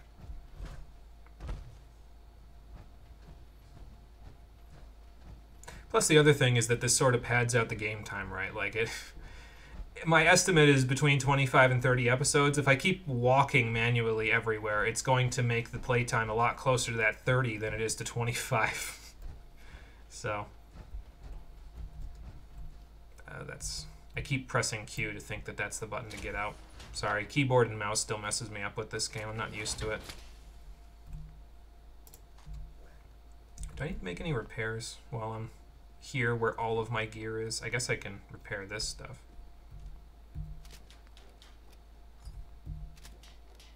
Okay, that definitely needs repairing. And do I want to use the circuitry on this? I mean, I guess I might as well. So. Okay, so when we go back to Ten Pines Bluff to report the College Square thing, we're going to need, let's see, 10 steel, 2 circuitry, 2 gears, and 2 oil. Was that the turret structure production thing? Let me see. At least I can check it from right here. 4 oil. So I need a total of 8 oil with me. 4 gears, 4 circuitry, and 20 steel. So that when we go back to Ten Pines, we can just let them be good for the remainder of the game. I don't have to ever go back if I don't want to. And yeah, then we'll be good there as well. Alright, so this I can scrap. I'll probably mess around with this a little bit, although I don't know if I want to mess too much because we'll be getting the second rank of the Armorer perk pretty soon. I'm going to save my perk point from level 12 for level 13, so I can just put 2 perk points in, one for Armorer level 2 and one for Gun Nut level 2, because both of them become available at level 13. So I'm going to save them and then use them both at that level, and we'll go from there. Put my pre-war money away, because I got a little bit of it in Cambridge, so there's that. And then I've got the shipment of leather already. I can put these away. Oh no, those are the ones I wanted to keep. Never mind. Wanted to keep those as well because I don't know if I'm going to use them or not yet. Actually, no. I can stick all of these pistol ammos away now, because now that I know, I didn't actually know that the legendary effect worked the way that I said it did. So in between episodes, I actually went and cleared ArcJet out and got Righteous Authority to test it, and then deleted my saves. So that I could find out if the lucky effect worked how I thought it worked. Because people online said it worked that way, but I didn't have any definitive evidence from videos that would show it working that way. But now that I know, I'm definitely going to double down on a pistol build, so we'll grab any non-pistol ammo and just get rid of it. And I'm also going to stick this shit away as well, because this tape is actually the thing that I think I want to take with me rather than the wedding ring, because frankly, it still pisses me off what he said in this damn holo tape. So put that stuff away. I won't need the shotgun shells either, but I'll hold on to those for now because the shotgun is still doing decent work for us. So, but we can put that away, and we can put that away. Hell, we can put that away. Those are 250 caps each. If I'm going to be selling to Lucas in order to buy his stuff, I'm going to need that kind of cap amount. So, we'll see. You're still racking up commendations in 14. You haven't been able to get anything new in over 2,000 commendations. Well, it's good that they're at least commending you for, you know, doing a good job. Usually when I play, they leave before they leave a commend after a certain point in the week. Like once they've done their 5 for the week to get the achievement, they're like, okay, whatever. Or the challenge. They're like, okay, whatever, I'm gone. So, excuse me. Alright, so those have to go away. And I think that's about it. I gotta cook some of the food. Above average, not even good. Honestly, above average is good in 14, though. Like, I've seen some really bad people. Like, I don't know how they got to the level they're at. That kind of bad. But, whatever, you know. They can play their game, I just don't... I don't know. It's not my game. I prefer to be proficient, I suppose, rather than never improving. I feel like I'm talking a lot of shit about these people. I hope they don't take any offense. It's no disrespect meant. It's just... And it's really not their fault necessarily either, because it's not that they're the ones that don't know. It's a combination of things where they don't know how to get better and Square Enix doesn't know how to teach them how to get better. But, you know. Yeah, like sages who don't shield. Yeah, that's a good starting place, yes. I have 6 things worth of food except for the purified water, so let's get that. And then I think we're good, honestly. I think we're ready to continue. This will be so much easier to do when I... There's another place that we'll be able to get access to, another workshop that's much more central in terms of its location. So we'll be able to use that as a better place to do all this crafting and transferring and all that other good stuff in a little while. So I am, however, going to take this off. I don't know if I'm going to need strengthened over lead-lined. Lead-lined would be... Yeah, a lot of armor and science to make lead-lined. But I don't think I need lead-lined in particular, so let's just take that off. I don't need to worry about that because the Wastelanders one is already studded. Put strengthened on. Once you've made a mod, you can just take it off of the piece of armor that it's on and put it onto another piece if you want to. So, and this is already maxed out. So that's good because this piece of armor, except for this, I'm probably going to change strengthened out for ultralight once I get access to armor rank 3. Mostly for the extra AP. It gives you 5 extra AP per piece of armor that has ultralight on it, so that'll give me a total of 20 extra AP, not including the chest piece, which gives you 10, but I'm going to use something else for the chest piece. So I'll probably switch to ultralight later, but not yet. For now, we'll just stick with strengthen. But this armor piece is almost completely done for the rest of the game. We won't need anything else on it. It's not necessarily the best defense you could have, but I won't need the best defense because, you know, at max I'll be playing on hard mode. So, oh yeah, I gotta scrap that. So let's scrap that. Which one was it? This one. Scrap. Okay, I get a little extra leather and cloth out of it. That's kind of nice. And then I can rename this CB Wastelander Grieve. There. We'll just keep the legendary name in it because why the hell not? And that's it. Yeah, that motorbike, yep. There are a few motorbikes. I feel like it'd be nice if we could use them, but we can't use them, so, you know. So, I wonder how much of certain things I have in terms of the junk. Let me do this real quick. And then I need to go to the component view to find out what I do have in terms of certain things. We've got quite a bit of adhesive.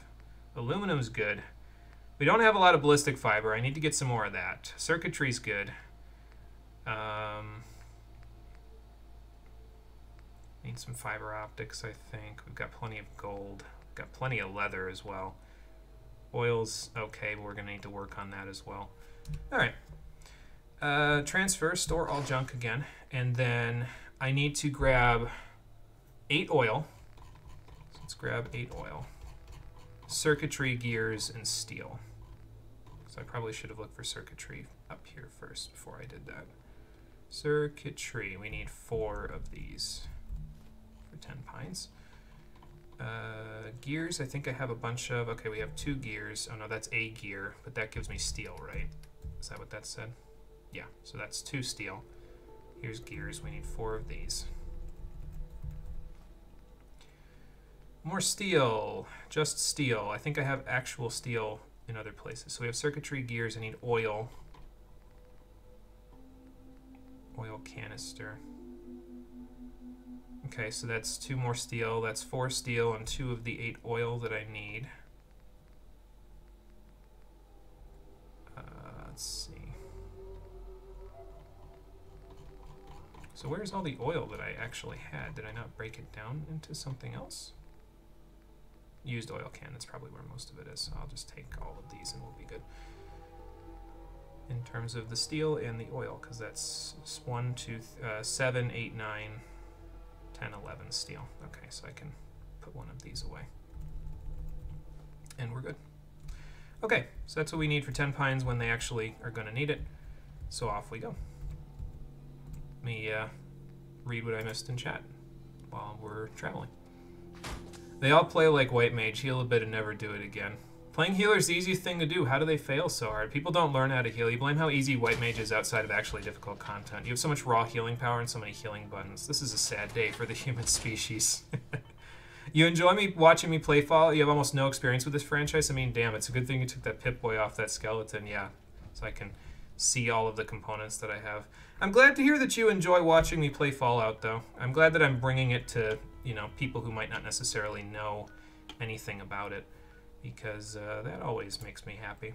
I mean, it made me happy with... It makes me more happy with indie games and stuff, like with Pyre, for people who might be smaller developers who definitely deserve it. The attention a little more, but... It makes me happy regardless to see people learning new things about franchises they may not have seen before, you know. Yeah, so you can't use VATS without the Pipboy. Yep. Even though this game lets you use VATS before you get the Pipboy because... Bethesda doesn't know how to lore? I don't know. They didn't make Fallout to begin with. It was made by Black Isle Studios, if I remember right, and then they just sort of took it over. So there you go. All right, back to College Square. There is a frag mine. I thought that body was something else. So... Prefer magic settings like Skyrim. Yeah, I can understand. It's different strokes, you know. Different strokes for different folks. Yes, that's right. It's a new month, so if you want your suggestion to be put back on this the schedule, you need to pick it again. So basically, hit that Kid Icarus Uprising up again, Lifeblood, if you want that put back on the list. It resets every month. So, yeah, put that back on if you want it back. I know you want it back on, so that's fair. Here come the ghouls. You just hit over Dogmeat's head. Never mind, it was a ghoul. So there must be like a separate area here where they just are holed up or something. Yeah, sad ghouls are stuck on cars. Okay, and Lifeblood also redeemed pick a stream suggestion. I'll put those both back on. We need to bribe all your brothers. There you go. So probably the ones here are the ones down in the train depot here, aren't they? Because that's where this door looks like it's pointing me. Yes, because if I go over here and then go down, yeah. Yeah, it's down here. Alright, into the depot. I was planning on checking this place anyway, but now we're definitely going to check it because Ten Pines Bluff needs me to do this stuff. We'll go back to Ten Pines Bluff after I explore the rest of Cambridge, I think.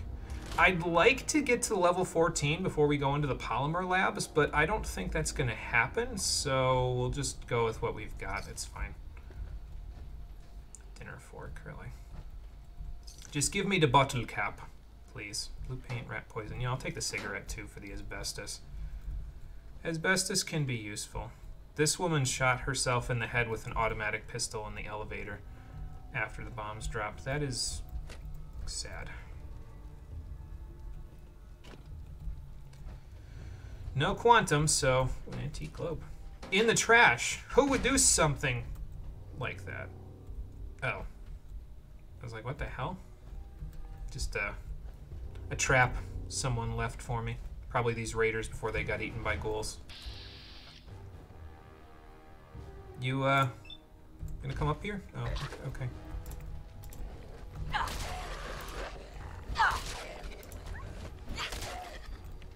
You good, buddy? That one had Wonder Glue, that's nice.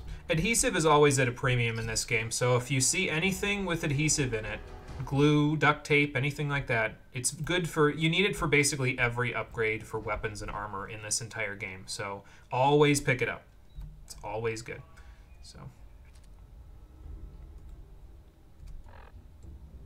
Are these settlers really concerned about some ghouls that are like a kilometer away? Well, we're lucky because, like, sometimes they can send you, like, Ten Pines Bluff is up here-ish? Yeah, so sometimes they can send you, you know, like, down here-ish for those things. Now, this is here because I found a terminal that told me there was some salvage there that was specifically from here. Like, it was sent pre-bomb drops, but yes, they can be concerned about that if they're far enough away from, if they don't have close locations that haven't already been cleared. Like, I think because I cleared out Corvega, normally they send you there for the raiders, but this time they're sending you for ghouls that are over here, not there.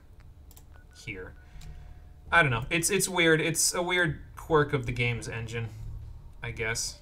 Doesn't make any sense, but hey, you know. I'm just gonna stop you right there, Chief. What do you think you'd find in the fridge? I don't know, an irradiated turkey dinner? It's probably not wrong. We are, no, Jangles, stop it. It was a week before Halloween when the bombs dropped in this game, so you might find somebody getting ready for, well, probably not getting ready for Thanksgiving, but they might have a frozen turkey somewhere. So.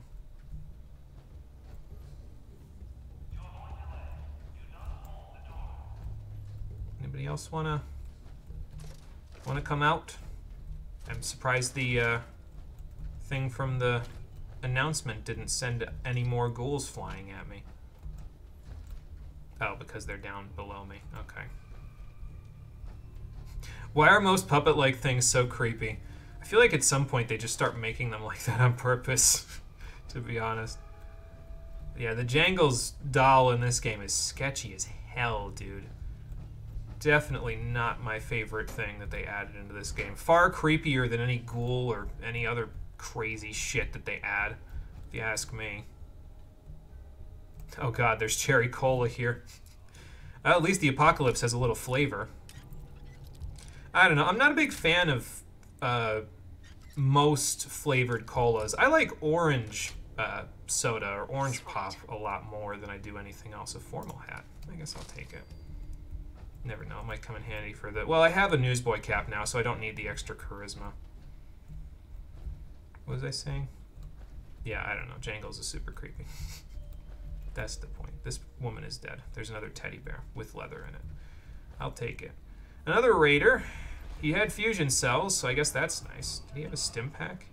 No, he had Med-X. He was trying to inject himself at the last minute to save himself. Oh, that's what I was saying about flavored pops. Yeah, I like orange soda the most. But I have to say orange soda because where I'm from, they call it pop rather than soda. It's like a Canadian thing, but because I live decently close to the Canadian border, we sort of get it secondhand. So, see how much extra we're getting out of Scrounger now? Like, half the containers I'm opening just have ammo in them. It's so nice. Yeah, you had 10 fusion cells. Yes, you saw that correctly, I believe. I think I can pick this. I believe you did anyway. Oh, okay, well, I guess we're not getting in this way. Then I guess we're going down, buddy, because the schools are probably down here. And there's oil down here. So that's great. Why am I still in power armor anyway? I don't need it that badly. Hello there. General Kenobi. I got this one, Dogmeat. Or you can have it, that's fine. You stay away from my pup. He is doing what he's supposed to do. He is protect. Why am I using this outside of that? So he's got that one. Okay. Actually, I'm going to be using this outside of VATS a little bit because, well, I won't have enough AP to just fire it willy-nilly. That's an entire-ass bowling ball. And this guy poured gasoline all over the downstairs here of this area. So that's cool. I guess I could pull a Protectron out if I wanted to. Is that what powers your armor? Those are fusion cores, actually. Fusion cells are the things that I'm firing out of this laser gun that I have equipped. So fusion cores are the ones that we're looking for in terms of powering my power armor. We will find a large chunk of fusion cores one of these times, though. Like, I usually find at least one situation where some random person just has like 4 or 5 of them on their person for no apparent reason. I don't know why. Okay, build the crit up. Just punch both their arms off and they become harmless. You can actually do that, yes. If you punch off, well, if you do enough damage to their arms, which they have very low HP on their body parts. So if you do enough damage to their arms, they will just fall off and then they can't do anything to you except, like, I think they can headbutt you actually, but I mean, obviously it doesn't do nearly as much damage. But if you take off their arms and their legs, they basically just sit on the ground and do nothing forever. It's kind of morbid actually. But I mean, it's the post-apocalypse, so of course it is. A blowtorch. Cigarette carton. A bottle cap mine, just sitting around. I'll take the aluminum though, although I think we have enough. I actually listed how much aluminum. Oh, those are just the bags. I actually listed how much aluminum we need in order to do all of our endgame upgrades, and I think we have enough at this point, but I'm not 100% sure. I'd have to look at it again. So, I'd have to look at my list of materials, and it's down lower on my notes than what I currently can see. So, nice. So I'd have to go out of the game in order to look it up, basically, which I could do. But it's not really that critical. You know, there was a scrap on that guy's body. You can take a look at that. I still have the safe key from Corvega. I don't think you can get rid of keys, though, once you have them. They don't weigh anything, to be fair, but maybe I should install a mod that gives me a key ring so I don't have to worry about them just taking up a bunch of spots in my miscellaneous. I might look into that, actually. Funny how fast you learn to open locks. Yeah, fair enough. I mean, we're not opening anything super fancy, but she's like, okay, bobby pin, screwdriver, Dogmeat, screwdriver. Rick is dead. Only a couple of us made it inside. We couldn't hold the entrance. There were just too many. One way we could go was down. We'll hole up for a few days, wait for the ghouls to move on, then get out of here. How'd that work out for you, sir? Not very well, I think. All right, let's go take care of the mission, actually, before we go deeper into this place. Because it probably goes down for a little ways there, because that's a whole-ass subway line. That's an advanced door. But before we get too in-depth and involved with that, let's go this way and just take care of the mission that they gave us, so we can come out and eventually go back. And yeah, go from there. Hello, Governor! Feral Ghoul Stalker. Okay, well, it's a good thing I have a bunch of AP for you. Now I can go ahead and do this and this. Blech.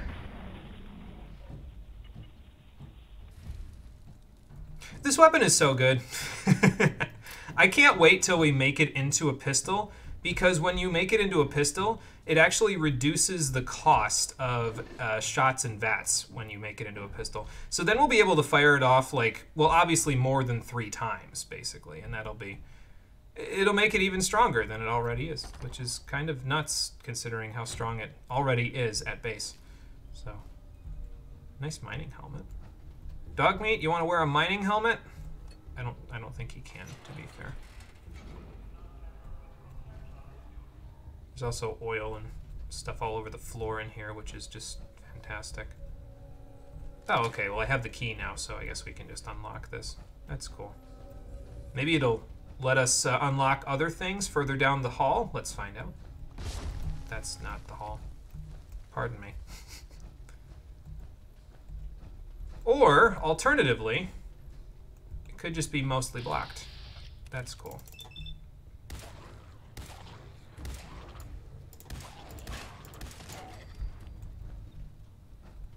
I'm trying to understand what Bethesda was thinking when they made this mission for Righteous Authority. Like this, I got this weapon from finishing the first Brotherhood of Steel quest, which we stopped right before starting last time. But it's a mission where you get a really strong weapon like this. You get 800 rounds for it if you pick everything up and you don't wait a while, so that you can end up getting even more fusion cells if you wait longer. But you pick up all that stuff, and I don't know, I feel like it fundamentally mismatches the balance of the game. Like you end up using this thing and it's just so damn strong. I mean, I could not use it, but it synergizes so well with other stuff that I want to show it off, you know. But it's probably okay because I'll just, you know, I'll fix it when I turn it into a pistol, because I'll just turn the difficulty up to hard, and then we'll be better off then. I don't think I can do anything with AP here, so I guess I'm going in. There.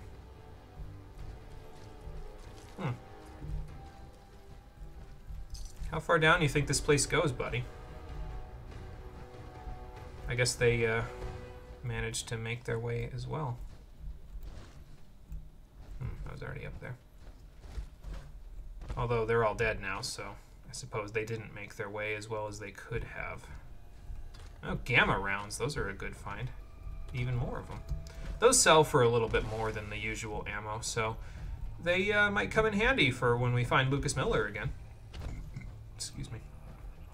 He actually has he's a traveling caravan trader, and he has a route that he takes throughout the game. He'll eventually end up, the southernmost point that he ends up is a settlement that might sound familiar if you're from the United States. Hell, it might sound familiar if you're from anywhere because of how prolific the name is. He stops at Bunker Hill. That's his southernmost point of entry. And there's a settlement there that is basically a gigantic trading post, and he stops there, and you can buy more stuff from him there. So that's where I'd eventually like to meet up with him again, is at Bunker Hill, so I can buy all that extra heavy leather armor that cost 7,000 million bazillion caps before.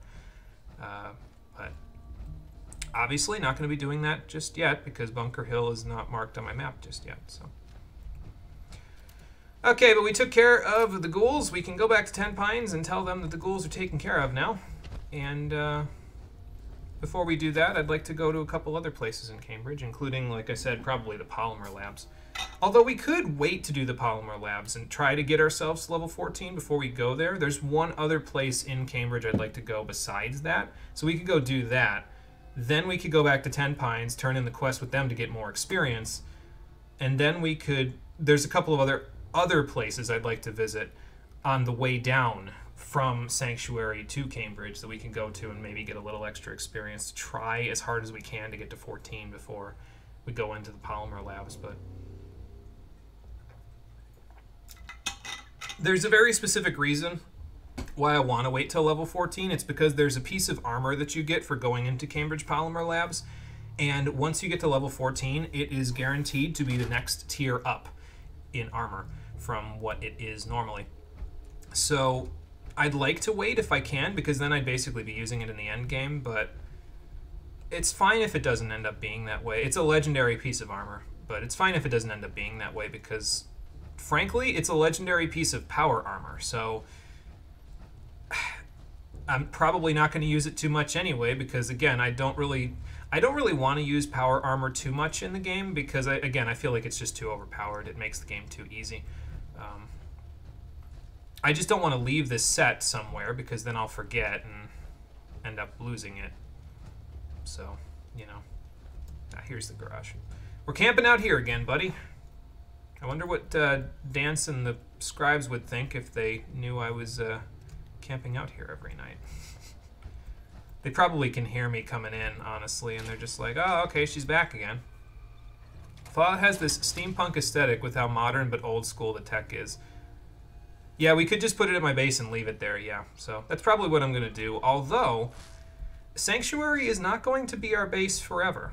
I'm planning on getting a different base in just a little while, but we actually have to get to a certain place before we can do that, so we'll work on that. What am I looking for? I'm looking for my camping kit. Did you get stuck in my tent again? Oh boy. Hang on, buddy. Well, I'll put your dog bed down first. There you go. And oh, you made it out of it. Good. Heads up. Check it out. Do you need me to? Yeah. Okay. Hold on, buddy. Hang on. I'll pick up my tent. So you look alive. Can go here.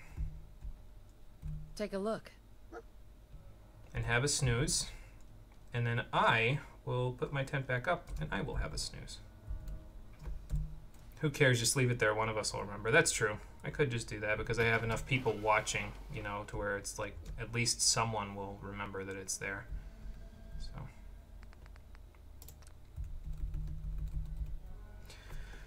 Alright, take snooze. Get up at 7:12 a.m. Take a stretch. And continue with the day. Have some breakfast while we're at it. Before I forget. I guess I'll eat the corn and water. And I made that fancy steak, so let's have that fancy steak, shall we? There we go. I don't know if a steak is such a good idea first thing in the morning. I mean, I know steak and eggs is a thing, but I feel like that's a lot of protein first thing in the morning. But, you know. Good dog. Good morning, buddy. Are you ready for another adventure? Look alive. On me. I think that's a yes. How does a Fallout game typically go without power armor? So in this game, I think it's a little bit more challenging, obviously, because you don't have... The problem with power armor, and the reason why I think it makes the game too easy, is because look at the damage resistances that you get out of it. Like, these are absurd. My current armor rating with just the leather armor that I have on top of my clothing that I have equipped is 61 defense and 87 energy resistance. And this gives me hundreds of that. So, obviously that breaks the difficulty in half because nothing can damage you significantly enough to really make a huge difference. But, yeah, you're a little squishier And I find personally that it makes stealth more engaging because you're not just clamping around in a giant armor set and never being able to be stealthy. And personally, I know how people meme stealth games, or not stealth games, but stealth and Bethesda games specifically, because they're like, okay, well, you're using something that makes the game way too easy because stealth in this game is way too easy, and that is true. However, I'd like to offer the counterpoint that it's also one of the only skill-based things actually available in this Bethesda game. A lot of other stuff is just a gear check, whereas you actually have to be somewhat skilled at being stealthy in order to be stealthy. Not that skilled, but skilled enough to be stealthy. So I like interacting with skill-based systems, and that is one of them. Legendary Black Bloatfly. Where did you come from? Does 50% more damage against animals. Well, it's worth 221 caps, so I'll sure as hell take it. I guess these guys must have gotten into a fight while I was in the area and they just killed each other. That's cool. This one's a synth. That's a synth component in his brain. Okay. Junkie's note. Okay, sure, I'll take it. Something happened here, and I don't think I like it. Let's see. Yeah, it's called armor for a reason. Yes, that's true. It's just really, really good armor, and it's to the point where I think it unbalances the game's difficulty curve. So, you know. What does it say? Dealer said there was a big stash of chems up at Walden Pond. Get them and we'd be set for months, or we could sell them and buy something stronger. Actually, Walden Pond is a place that I wanted to go to anyway, and now it's a quest item, so I can't take it out of my inventory, so that's fun. Well, we found something, I guess. Did I miss the... Okay, well, there's a regular Nuka-Cola. Why do I take the cherry but not the normal? It's worth more. That's it. That's all. We only need one Nuka-Cola, regular one, because it's useful in a quest. Nuka Cherry is actually worth more caps than Nuka-Cola is. Oh. Well, this is the place. You remember in the opening, you wouldn't remember because you weren't there, Dogmeat, but you remember in the opening when Nate was giving that speech in the intro sequence and then they said, "You're going to knock him dead at the Veterans Hall tonight, hon." This is the Veterans Hall. No, you don't. Well, there you go. I reminded you. This is the Veterans Hall where he was going to give his speech. Well, I'm going in. See if any of the veterans are still hanging out in here. They probably won't have their brains intact, but, you know. Okay, there are not veterans hanging out in here. There are meat bags. That's not good. I'll take the ammo, though.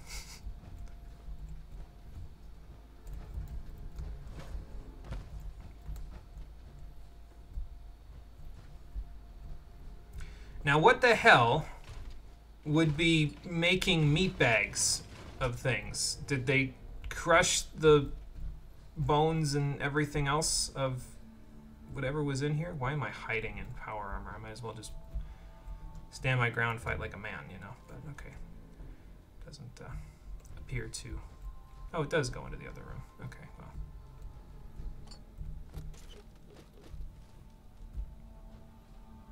Oh, it doesn't. Okay, because it's too blocked off. And I'm in armor that will prevent me from going that way, so we won't go that way. We'll go a different way. Yeah, then go do the speech. You are hella late. Well, I'm not here to give the speech. I'm here for other reasons. I'm here to... because I'm still angry with my husband for doing what he said on that goddamn holotape.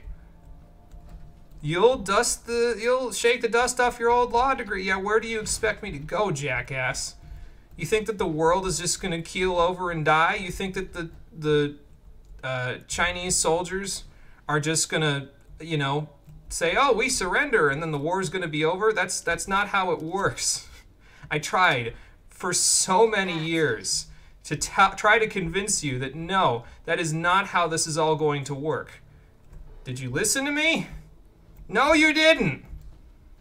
No, you didn't, and now you're dead. What? And now you're dead, and now you're leaving me with all this shit to pick up after our son is missing. And I have to pick up the pieces just like I always do. How do you think that makes me feel? You fucking asshole! Dogmeat, where are you getting hurt at? Okay, that's a mine. Get away from my dog, right now. How do you even know? Go ahead and hop. Fucking dickhead Nathan Berrigan. Leave me alone for 5 minutes and now I have to do everything for you. Sorry, Charlotte had to get that out of her system. Well then come get some, big guy. Cause I'm mad as hell and I'm ready for you to keel over and die too. I need the catharsis, so give it to me.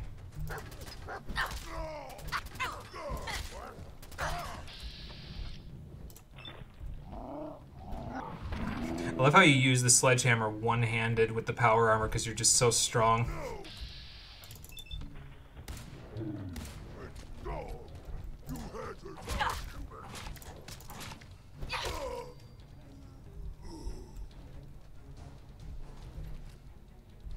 Yeah, sorry, Charlotte has a little PTSD to get out of her system. And this place just brought it all up.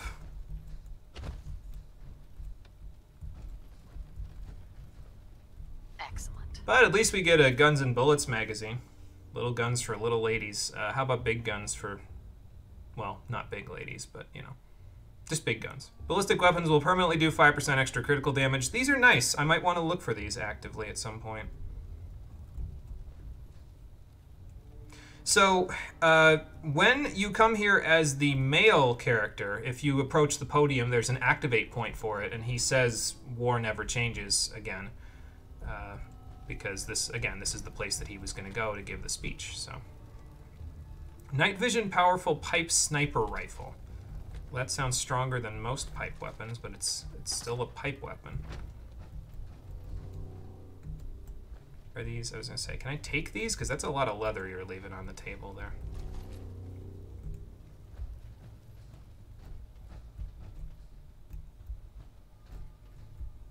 And some Nuka-Cola Quantum. Nice. Okay, well, we've taken care of the super mutants that were in here by viciously beating them to death with a sledgehammer. So that's cool. Let's explore the rest of the place and see if there's anything else that wants to murder me. I came in through here, so.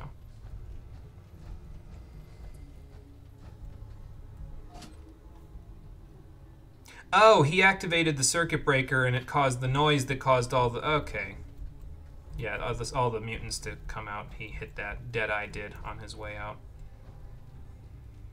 Some spider thing. I mean, that would have been even worse. Hey, there's a butcher. They remind you of the orcs from Warhammer. Yeah, they're kind of similar, honestly. I feel like they may have taken, again, inspiration from similar places. So, is that radioactive Nuka-Cola?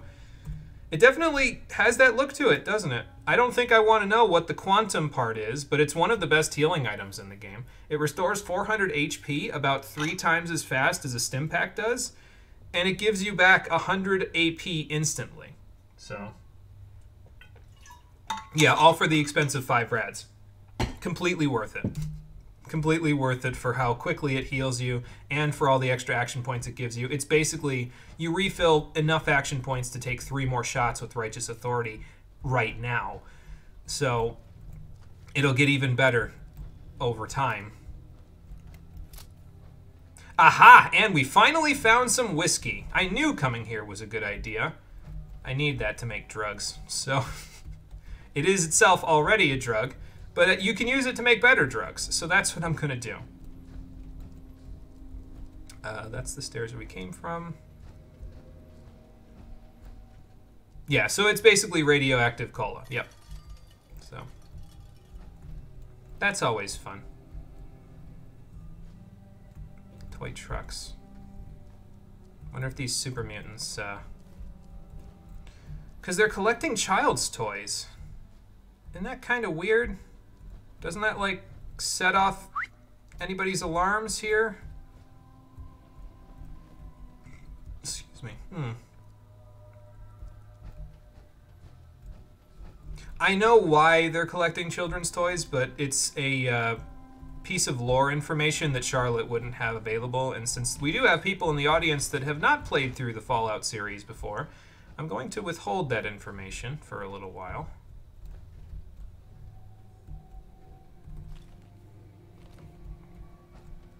I mean, you can probably put 2 and 2 together if we're honest, but, you know. Okay, not bourbon, still looking for whiskey.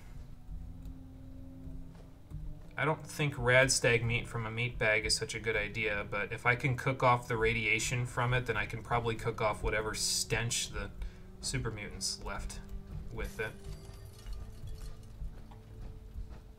Is this the novice store? Yeah, it is. Think they're just easy to entertain? No, you're not entirely wrong. Alcohol turns into drugs in this universe? Man, that's impressive. Yeah, like I said, it is itself already a drug. But you can turn it into other drugs. Better drugs, even. I might be able to show you the next time we go back to Sanctuary, which will probably be our last time going back to Sanctuary on screen. Because, well, when we go back there, I've got a chem station there, so I can actually make a drug out of it, so. It's obvious they slaughtered children. Oh, no big deal. We all know Warhammer nothing. This game could not be worse than Warhammer. Yeah, and I mean, they could have killed the kids for it, but...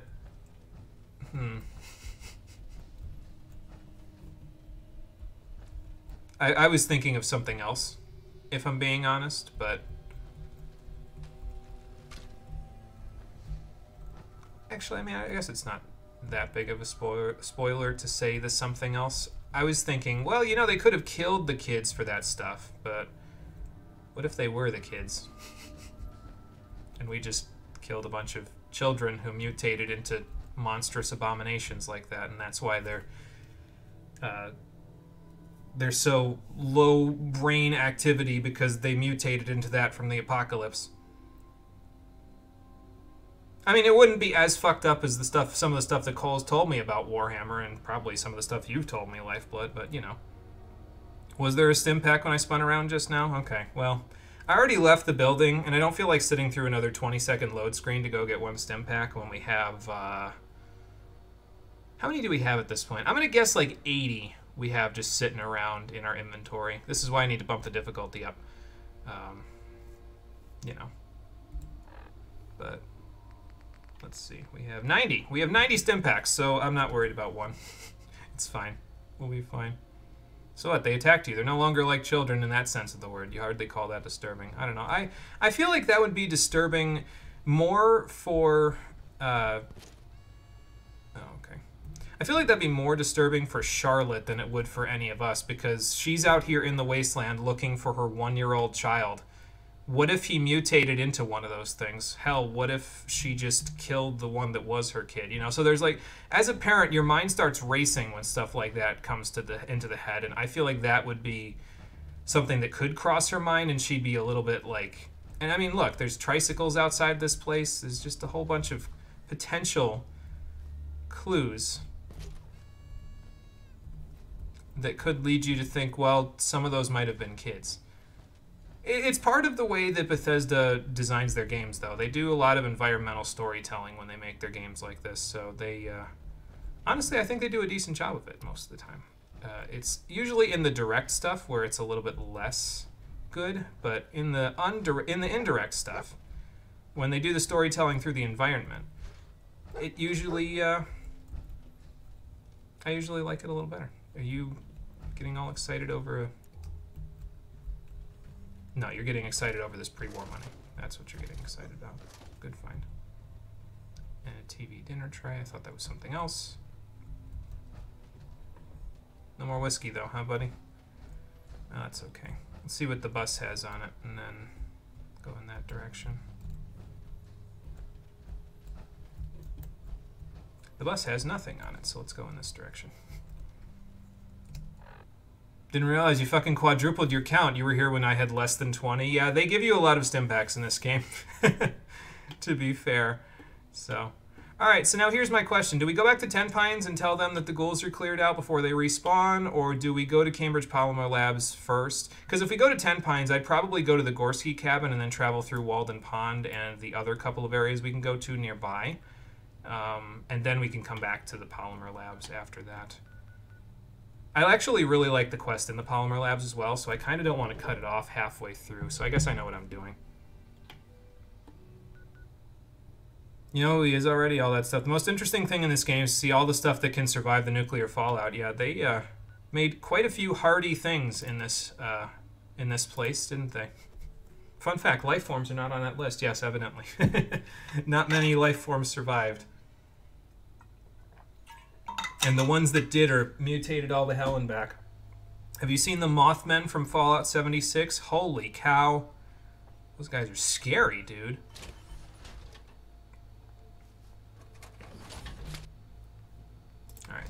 By the way, when you park your fusion core. When you park your power armor, always take the fusion core out of the power armor, because if you don't and something bad happens, like the settlers here or some NPCs nearby you get attacked, they will take your power armor with the fusion core still inside, and you can't get them out without using console commands. So that's fun. So always take the fusion core out. It's like taking the keys out of your car. Don't just leave them there. These people are... It's the post-apocalypse. These people will take your stuff. You did. That's great news. Friend, feel free to use our workshop anytime you'd like. Appreciate that. Although, I don't necessarily want to use your workshop so much as I want to... Well, I do want to level up. That's a good thing, too. But let's see what you've got in the workshop. Oh, some extra adhesive and stuff. I will take this junk. Probably be over-encumbered. I'm not over-encumbered. All right. So like I said, we're not going to do any perks at level 12. We're going to wait to do the perks until we get to level 13 so that I can put Gun Nut 2 and Armorer 2 in there at the same time. And then we'll go from there. Before I do any of that, though, we got to give these settlers some defenses because they have 0 defense at the moment. They have enough food and water to survive on their own. But they have no defenses, so let's make them some turrets, shall we? So let's put one like here. Let's put one near the front of the settlement, like here. Okay, so now they have 16 defense. That is higher than 8 plus 3, which is 11. So even without any power whatsoever, they're good. They will continue to rise in happiness, and they'll be able to defend themselves against anything that attacks them off screen while I'm not here now. So that's all fine and good. Oh, okay, not really. Glowing rad roaches, but not really that big of a deal. Should have just run. Nah, it's all good. You guys are fine. I took care of the rad roaches. They're irradiated and have nuclear material, and I don't think that their meat is going to be something I want. So let's just put that away. Well, actually, I can cook the radiation out of it, so it doesn't really matter. But you know, it's funny. I barely took any damage from those guys too, even though I was out of power armor. Maybe it's a sign. A sign that I need to bump the difficulty up.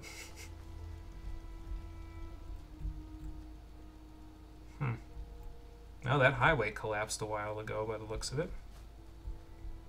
No, you cannot cook radiation out. According to this game, you can. It is a game mechanic. It is not real. It is not how it works in real life. Who wrote this script? That's what I was asking. But, you know. Alright, so here's my thought process, I think. So we've done the stuff for the settlers at Ten Pines Bluff. Let's bring the power armor back to Sanctuary. I'm just going to fast travel there because I've sort of given up on the whole just walking everywhere thing. Oh look, their happiness is going up at Abernathy Farm. So let's fast travel back to Sanctuary. And we'll park the power armor here because nobody lives here except my defective Mr. Handy robot. That being Codsworth. So we'll park the power armor here. We'll put away our salvage. And then we'll travel towards Walden Pond. I'll just fast travel to Gorski Cabin. Probably camp out for the night there. And then we'll just, move along without any crazy stuff. Without this ridiculous amount of defense propping me up. I'm not even going to bother repairing it. I'll repair it later. At least they proofread, right? It depends.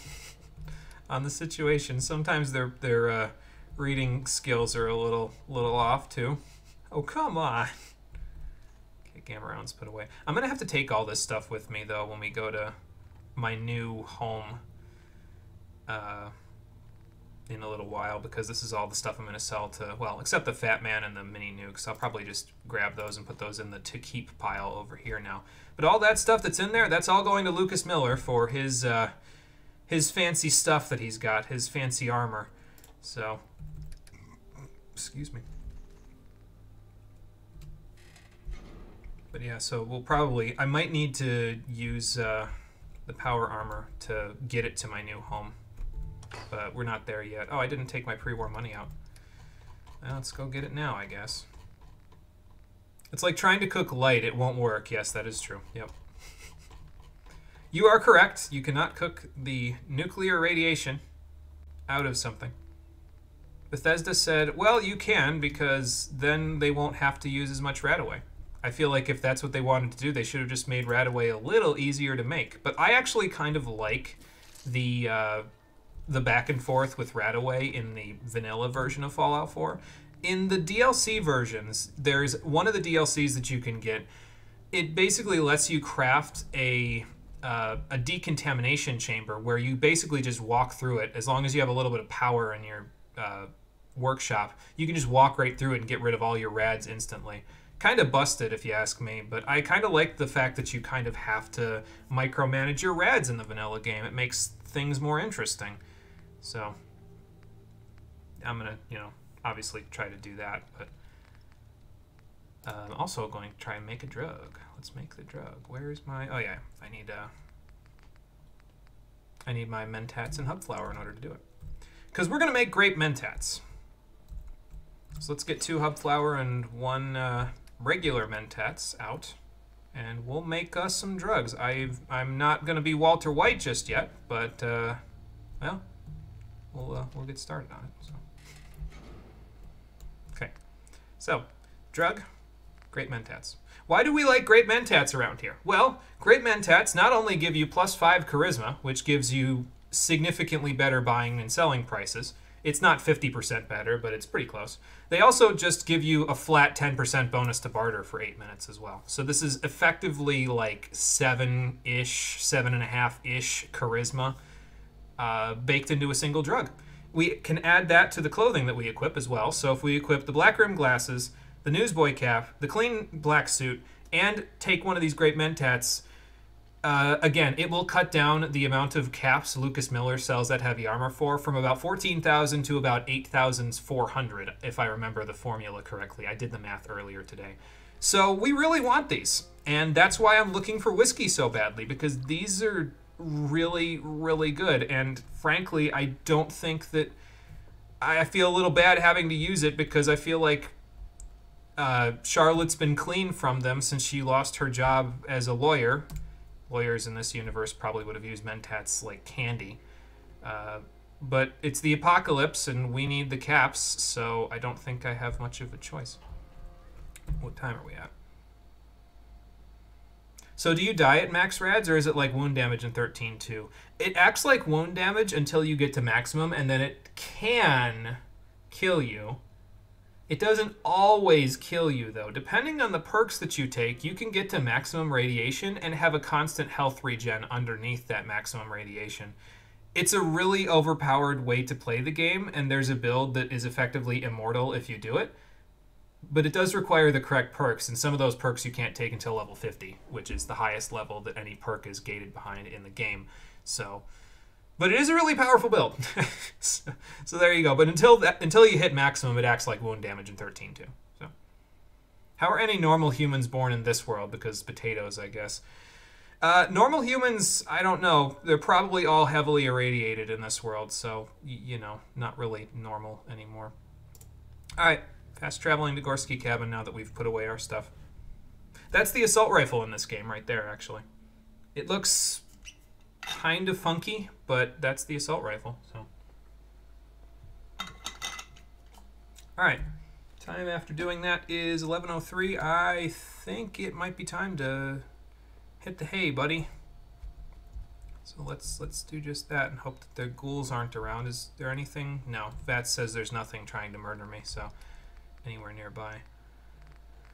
So let's just put our tent down. Might cook, actually. Although we just cooked in Sanctuary, but it might not be a bad idea to put down a fire kit early in the morning. Well, no, I don't think so, because I don't think we have anything to cook, so. Hey, over there. This is a nice flat little section, and I'm kind of glad I found it when they fast traveled me here. Alright, turn my light off. What's the difference between an assault rifle and a normal rifle? The assault rifle cannot be made semi-automatic. Normal rifles can be made automatic, but the assault rifle cannot be made semi-automatic. It's it's always automatic. It can't be semi-auto, as far as I'm aware, in this game. That sounds like a game mechanic to me as well, but I don't know. Can you just subsist on food and no sleep? Yes. Yes, you can. Sleeping in this tent is a mod. I had to add this into the game. I just like camping in Bethesda games. I can't really play Bethesda games without camping anymore, to be honest. It's just too ingrained into my brain with the way that I play these games. It's like, no, I like to sleep at night. It's just, you know, the way that it is. Ooh, extra carry weight? That might not be a bad idea. Since I put away the power armor, definitely might not be a bad idea. I don't think we need this, though. I think I'm going to drop that, like, right now. Because that sounds awful, so... Alright, grilled rad stag, some wada, and some of the mute fruit. Not food! No kidding. But yeah, so you can just use food items, no stim packs if you really want to in the game to heal yourself. It's a viable way to play, although you will be chomping down on a lot of food over the course of the game. So... Dogmeat wakes up and he hears the word food and he's like, where? Where's my share? Where food? Okay. To Walden Pond. Is that active in my quests? I don't think so at the moment. So let's make it active in my quest so I can find out where I'm going. That way. Alright, cool. Where's the road? There's the road. So let's go up the road from Gorski Cabin. We'll head towards the pond. I'm actually going to go over here as well, over by this lake, because there's a bridge going over it, and there's another settlement there. There are no settlers at it, so you can clear it out really easily, but we might find something interesting when we go there. We also might not, but we'll see. It's a maybe from me. But I gotta remember that I'm not in power armor anymore, so things might get a little hairier than they were before. I might have to actually use stealth again. Ah, hell. Okay. Well, it gets rid of that one.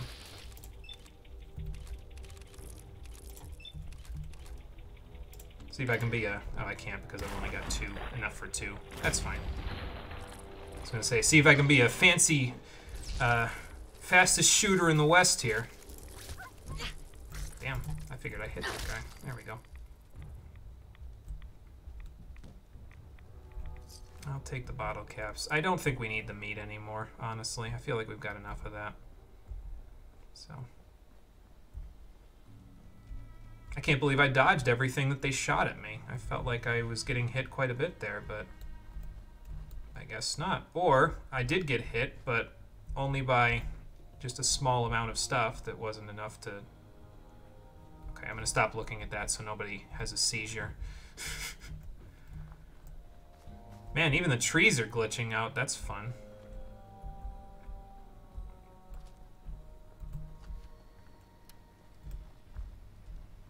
What do you think, buddy? You think they left any mines over by these cars, or do you think we're a little bit safer from these cars? I'm going to say probably not, although I don't think I have a choice here. No, nothing there. This isn't New Vegas. I don't have to worry about it as much. So that must be Walden Pond over there then, right? Yeah, okay. So we'll go up here first, towards that silo that probably used to be active, and then we'll go to the pond. And then there's one other place that we can go to after that. I didn't mean to reload, I meant to actually put this away, but Vats. Farmer. Raider. Farmer. Raider scum. Raider. Guess I better keep my weapon out then. This ain't a charity. 500 caps or you ain't going anywhere. We can't afford that. Please, we're just farmers trying to get home. What do we do, boss? Damn it. Kill him. Nope. Incorrect. That is the incorrect answer.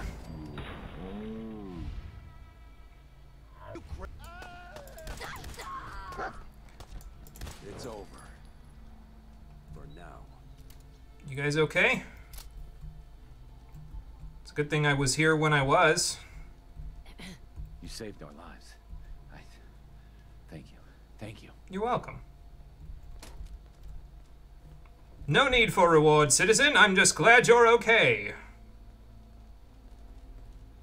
Excuse me. Thanks, stranger. That's more than most would have done. Well, they were trying to shake you down. I couldn't have that. By the way, I should mention that it might have seemed a little hypocritical for me to be like, when we were talking to Wolfgang and being like, you're a scumbag, you made Trudy's son an addict. But I feel like if we think about the fact that Charlotte has been clean from chems for a couple of years, well, at this point it's like 200 and something years, but 2 years in real life, and not including the cryogenic freezing, she'd be kind of pissed that somebody would do that to them because she herself had been clean for so long. So it kind of sucks that someone else has to deal with it, you know? Anyway, Sunshine Tidings Co-op. I can't tell if they were trying to go here or leave here and they were getting shaken down, but there you go. Yeah, maybe say that without the gun wound in your stomach. It does kind of make it a little iffy, doesn't it? Well, there were ghouls here. Did I see a Mr. Handy over here? Great, another defective robot. Just what I need. Free the robots. Well, that could be a thumbnail. Professor Goodfeels.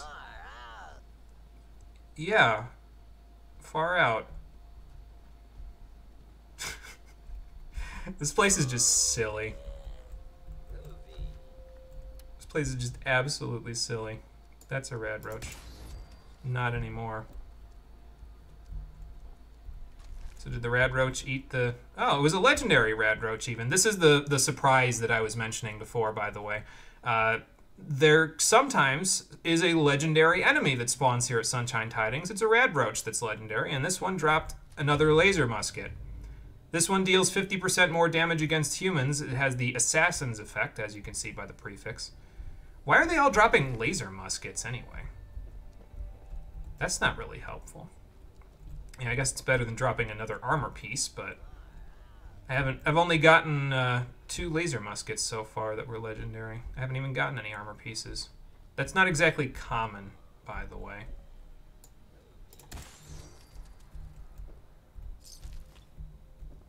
This one's just a regular rad roach, though, unfortunately.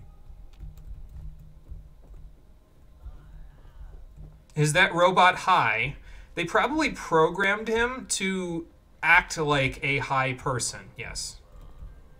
Because they can rewrite... Whoever was here before probably rewrote his programming to make him behave like a person who's high.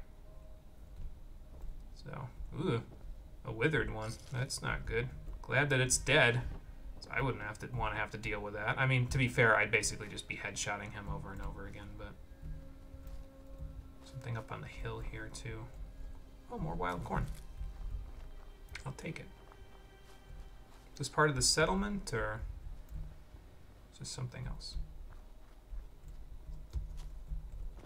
Oh, somebody was sleeping up here. Medical liquid nitrogen dispenser. What does that even give me? 2 steel. It sounds so fancy, you'd think it would have given me something else. Oh, hello. I guess I stole from a couple of raiders. That's fun.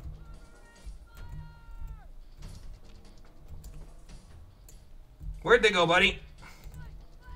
I'm stuck. I can't get out. There we go. Oh, that's where they went. We're about to find out. Dogmeat? Oh, there you are. Okay.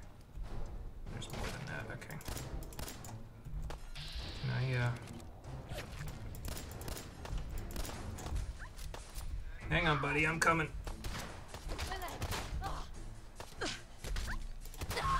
Okay, that's one. Just had to find him.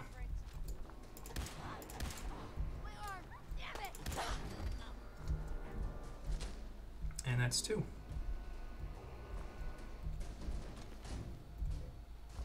I thought there was a third one, but there is not, so.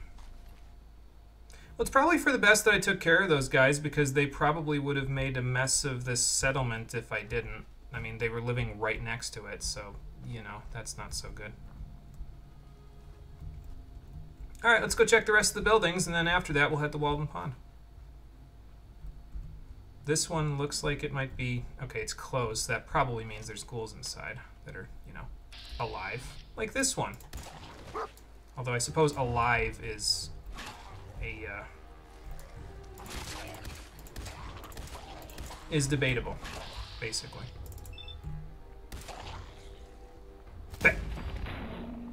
By the way, another nice thing about using VATS is that you get a little bit of damage resistance when you're actually inside of VATS, so it's pretty strong.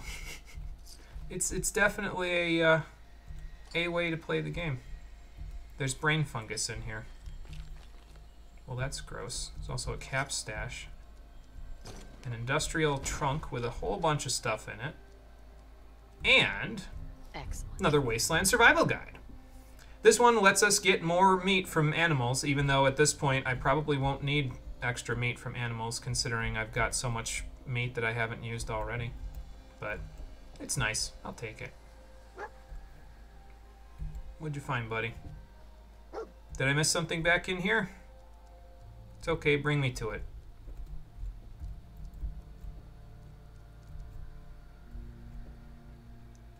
You want the squirrel bits off this guy's body?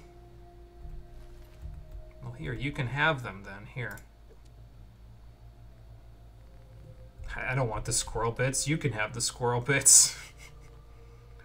Here's that, since you seem to like that as well. I think I need to get rid of this stuff. I thought I got rid of that stuff for you, but apparently not. And you give me that, and I'll give it back to you. Okay. Enough fun. Let's check the rest of the houses.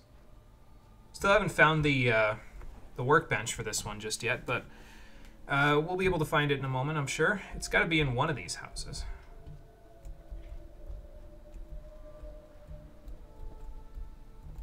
With one of these dead ghouls. Nothing in the desk, that's fine. Clean gray suit. Yeah, you know what? I'll take it. Why not? So what do you do when you find the legendary Deathclaw? The same thing we do to every other legendary enemy. Shoot it until it maybe dies. If it doesn't die, then I die. So, you know. That would not be very good. There are legendary Deathclaws in this game, though. We might even find one in one of the missions that I know we have to do at some point. But, yeah, we'll see. Oh yeah, so there's the whatchamacallit taking effect immediately for me. That Wasteland Survival Guide that we just got, it took effect immediately because that rad roach now dropped 2 usable meat rather than just 1. So, surgical tray, scissors, and a bone saw. So this must have been where they healed people with shotgun shells, apparently. Some more bourbon. Still no whiskey. Hey, Professor Goodfields, do you guys have any whiskey around here? Because I could go for some whiskey.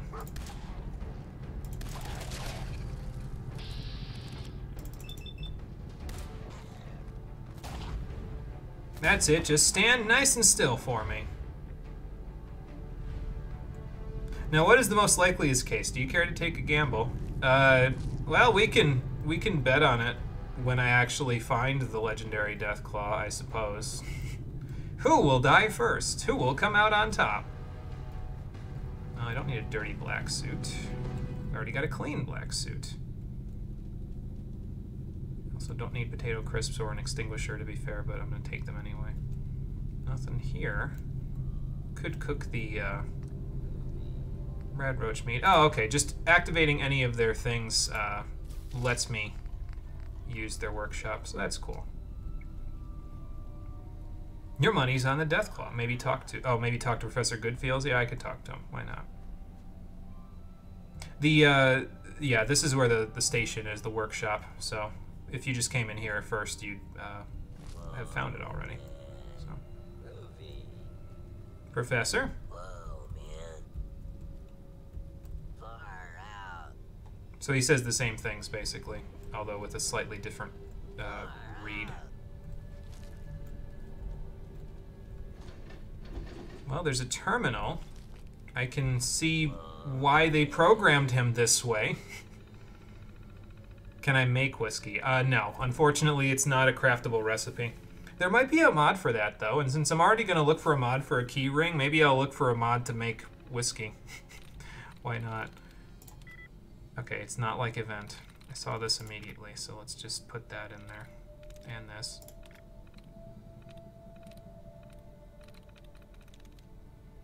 And that. There's a lot of stuff down there. More duds being removed. It's not kills. I mean, that makes sense. This place is a Free the Robots place, so, you know. So there's no S at the end of it, though. We can see that by the likeness 0. There's no S at the end of it. It could be Allie. It's not Allie either.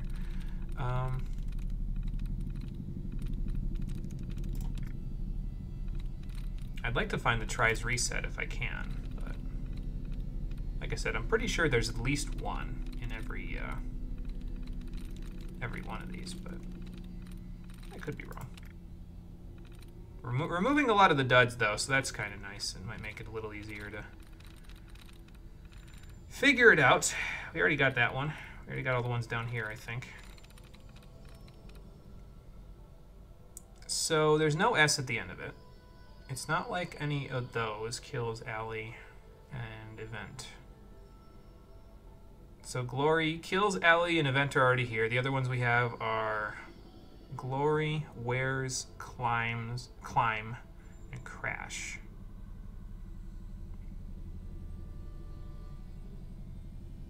Well, we know it's not Wears. Climb.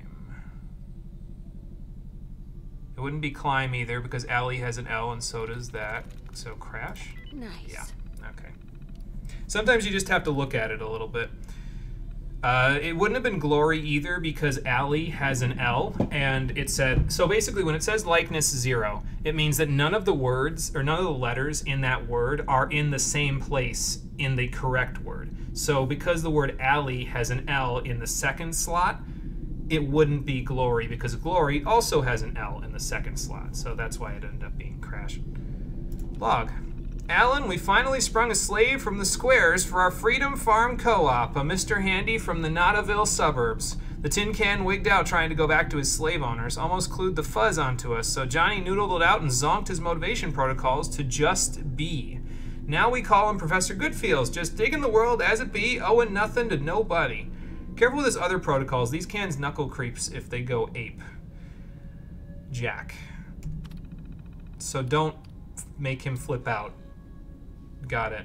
I mean, we could make him flip out, but he's just hanging.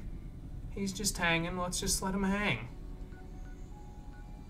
But yeah, so now we can use Sunshine Tidings Co-op as well. So we've got quite a few settlements under our belt at the moment. We've got Abernathy Farm, 10 Pines Bluff, Red Rocket, Sunshine Tidings, and Sanctuary.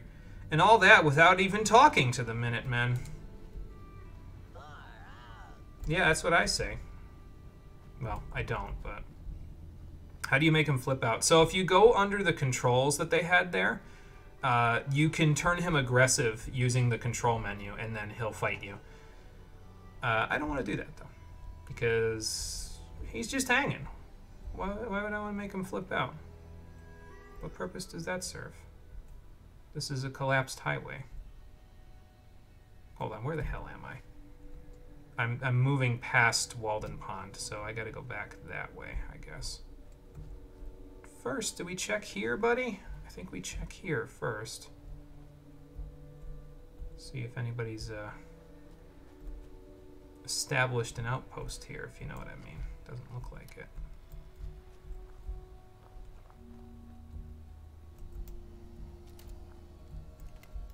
I guess I'll reload now because it's better to do that now than have to do it in the middle of combat, you know? Oh, buddy, what the hell is that? That is a behemoth. So that's what they were talking about back at the police station. And it's got a skull next to its name, so, I don't think we want anything to do with that. I think we...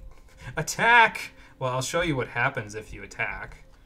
I'm gonna show you. This is our most powerful weapon. I'm gonna try to get a sneak attack and a critical, and I'll show you what'll happen if I do that. But I need to find his head first because headshots deal more damage. So I'll show you how much damage we will. If I had the Fat Man, we might be able to kill him, honestly, with 3 mini nukes, but I don't. So, you know. All right, we have a chance to hit him. So this is how much damage will happen if we do this.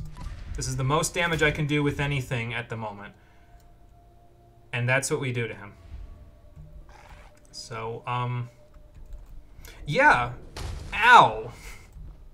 He's about to send me to the moon, actually, if I keep this up. Well, my AP's back, so... I'm pretty sure he also just sent Dogmeat, not into orbit, but, you know. Okay, how do I get out of... Okay, that's just that now. Okay. Yep, that's what I thought was going to happen. That was decent. Yeah, I mean, that was actually more damage than I was expecting, considering. But, you know, that's not going to work. That's not going to work out. We will die. Is that a wicked shipping truck? No, it's just a generic truck that looks like a wicked shipping truck. Alright, buddy. Yeah, you and me, we're just going to creep around that guy. Yeah, melee is the problem with him because his melee attacks fucking hurt. Now, I could snuff some jet and get around his melee attacks, but again, I mean, I'm not going to be eating squirrel bits. Do you think I'm going to stick a cow patty in my throat? The answer is no. You can kill behemoths later, though. We just need a little more firepower. A few more perks.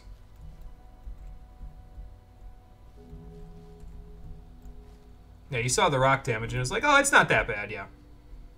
Yeah, the rock damage isn't that bad. That's just a ranged attack that he has, but the melee damage is the problem, like you said. It deals a lot of damage. What do you think, Mr. Crow? Can we go in through the service entrance? You want to see death and destruction, murder him? I will not be able to. I will die multiple times attempting to murder him, and we will get nowhere. I would like to clear this location today. Use the jet. I'm actually not going to clear this location today, considering it's 7:17. I got to stop in 15 minutes. Yeah, be the jet. Hello, and welcome to Walden Pond. Let's get an automated tour of Walden Pond first, shall we? Whenever you're ready. Hello, and welcome to Walden. You are now standing in front of the cabin, and you are now standing in front of the cabin inhabited by transcendentalist writer and philosopher Henry David Thoreau, starting in the summer of 1845. Oh. Thought that was something attacking me. For 2 years, 2 months, and 2 days, Thoreau lived in this cabin, hoping to gain a more objective understanding of society. Use the jet, be the jet. Be high enough to actually be the jet. Use the drugs. Transcendentalist philosophy, which believed that people were at their best when truly self-reliant. This is another reason why I wanted to come here, because they talk to you about Henry David Thoreau, who is an American historical icon, honestly. I don't know how prolific he was outside of the United States, though, so... Please visit the gift shop and purchase one of the many books on transcendentalism. Oh, good, and they just commoditized him. Great. Also available, t-shirts, coffee mugs, toys, and many other items to commemorate your trip. They just commoditized him all to hell and back. I was kind of hoping that was whiskey. Sponsored by General Atomics, maker of the Mr. Handy robotic assistant. Uh-huh. Walden Pond gift shop. Okay, sure. There's another Dogmeat. Don't go in there just yet. There's another Jangles. Okay, I shot it and nobody came out to kill me, so we might be okay. Pardon me, buddy. There we go. I don't know, though. I'm getting a feeling about this place. Oh, more whiskey. Never mind, I'm not getting as much of a feeling about this place now. The hell is that? Oh, just a can sticking out.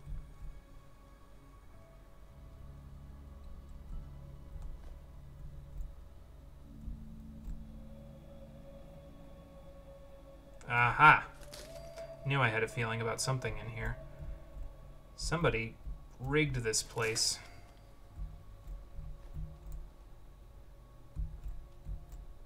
But yeah, that's pretty typical for the Fallout universe. It's like, hey, here's an American historical icon. Let's commoditize the hell out of him and basically completely miss the point. And that's the Fallout universe as the result, you know, so. UGA Booga. I thought it was going to say Ooga Booga for a second there, or Unga Bunga even. But it did not. Thank you for the bit, Lifeblood. Appreciate that. I could have been joining Henry David Thoreau in the grave if I had not disarmed those bombs. But yeah, it should have said, you know, Ooga Booga or Unga Bunga, but apparently it doesn't recognize that word. Anything else that wants to blow me up?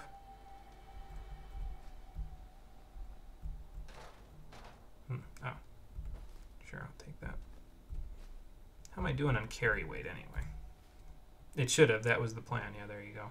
Okay, 195. We're not in too bad of shape. I got to remember that some of that is temporary, though, because that rad stag that I ate this morning. So I can't just go wandering about doing all this stuff. Combat knife, note to Tweez, and the basement is locked by a master lock. Fun. Excuse me. Tweez, if you're reading this, then you're an idiot. This is the last time I tell you we're locking this door. Use the entrance in the sewer pipe. Next time you forget, I'm locking your ass out permanently, Walter. Well, we didn't know about the entrance in the sewer pipe before, even though the quest marker marked it for us, but now we know.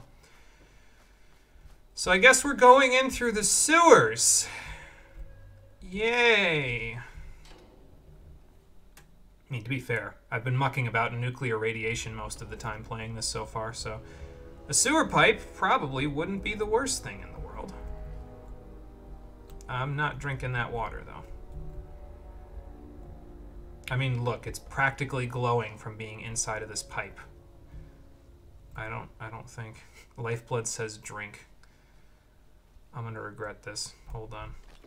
I'll take the tarberry. I've never had one of those before. I'm gonna regret this. Drink, you're thirsty. I don't have max HP. Oh, that's foul. I thought the pencil water was bad. There is something... Did they piss in this? I'm fucking killing all of these people. There is no way. This is not happening. That's a mannequin.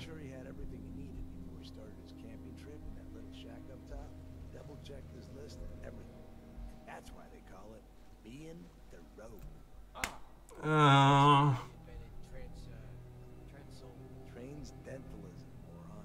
You sound like an idiot. How the hell do you know all this? I read a book that one time when we ran out of grognacks. I wish I could read. I wish more people in the Wasteland were unable to read, actually. There's a large number of people in the Wasteland in this game who are capable of reading. And it's kind of weird. Like, I feel like in the apocalypse, they shouldn't be as able to read as they are. But, I mean, good on them, I guess. Think you can hide? Yes, I can. Not for long, but I can hide. Stay still. Why are you so easily influenced? I could have eaten that tarberry, you know? You should be. I could have just eaten that tarberry instead of drinking the water. Then I drank sewer water. It's not the worst thing I'll drink by the end of this game, but I drank sewer water. Do I move now? No. Because he came to me. To be fair, if I had been looking down at the water when I was trying to loot somebody, I probably would have accidentally drank it anyway at one point or another. And then that would not have been so good. Why am I walking? Oh, that guy had fusion cells, so he might have had something else. I don't even know what I just picked up. Whoops. Hang on, buddy. I gotta get a camera. And that hot plate, I guess. What am I stuck on? Him, I guess. More jet. More jet for Carla, because selling that to Trudy is asking for trouble.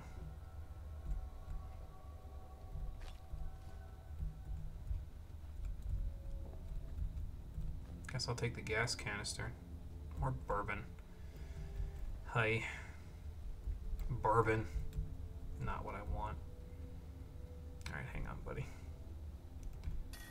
Now, for some reason, you can disarm these can chimes and it doesn't make any noise. I don't know why. I feel like it should, but it doesn't make noise and cause them to find you.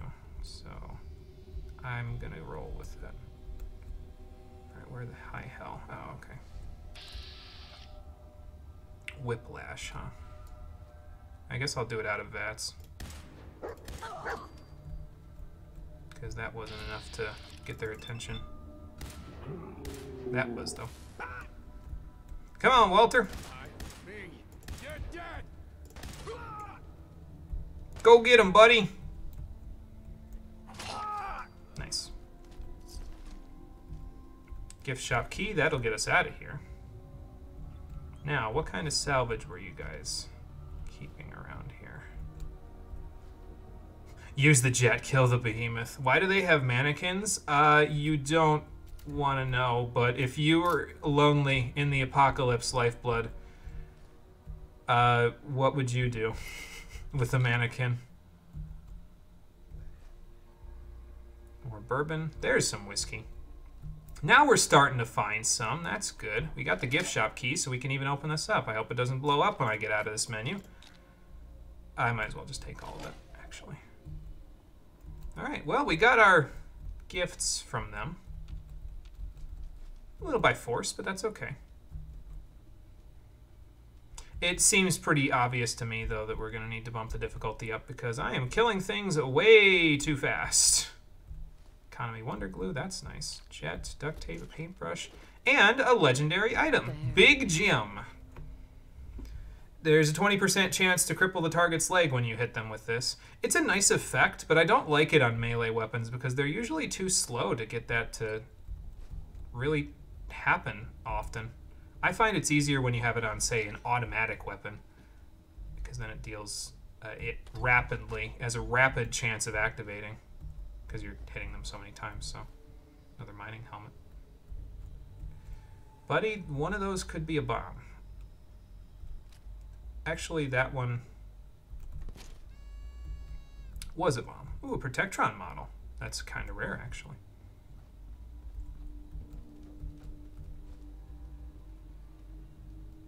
Oh, I was going to say, how'd they balance that? But there's a little thing underneath it. That's how they balance that. Why am I still taking all this stuff anyway? I've probably got enough salvage to where I don't need to take this stuff. Oh, whatever. Those are mannequins, not fuck dolls. They don't have any of that stuff. Yeah, I know, but depending on how desperate you are in the apocalypse, you might not care. That's all I'm saying. Now, with that being said, us going to Walden Pond was not necessarily the stop that I totally wanted to make. Actually, the stop that I wanted to make, once I get out of here, I can show you. If I look on my map. Before the apocalypse happened, down here-ish, somewhere in that area, there's a stockpile from the federal government where we got some rations. And we might still be able to find some decent salvage over there, but we won't be going there until the next episode of Fallout 4, the Stream Edition, which will be happening probably on Sunday, I think, at 4:30 p.m. Eastern Daylight Time. We'll head down there. We'll head back this way towards Cambridge, and then I don't think we'll be quite at level 14 yet when we do that. I placed a marker again. So that's a little unfortunate, but we might be able to do something else to get us to 14 before going into the labs, like turning in the main quest at Diamond City, which is just south of the labs, and then we can go back. It's a little out of the way and a little bit not the way that I want to do it, but we'll figure it out. How do they do it? You're actually curious on how they do it. With a lot of imagination. We'll just say it that way. What did you find? The winter jacket and jeans? Yes, that is what you found. And you picked it up and put it in your mouth. That's cool. You keep your winter jacket and jeans. I'm going to say thank you for watching, everybody. I appreciate you coming out to Twitch and YouTube to check out the stream. And I will see all of you on the next one, which, as I said, will be probably on Sunday at 4:30 p.m. Eastern Daylight Time. I'll post the schedule on, not Twitter, but Twitch, YouTube, and Discord tomorrow, about 7 or 8 p.m. Eastern Daylight Time, like usual. And we'll be back then. So until then, everybody, take care and have a good one. Maybe it'd be better if I drank this water. Ah, you thought I was going to do it. He's going for a swim in it, but this water is downriver from that sewer. Ain't no way in hell I'm drinking this water.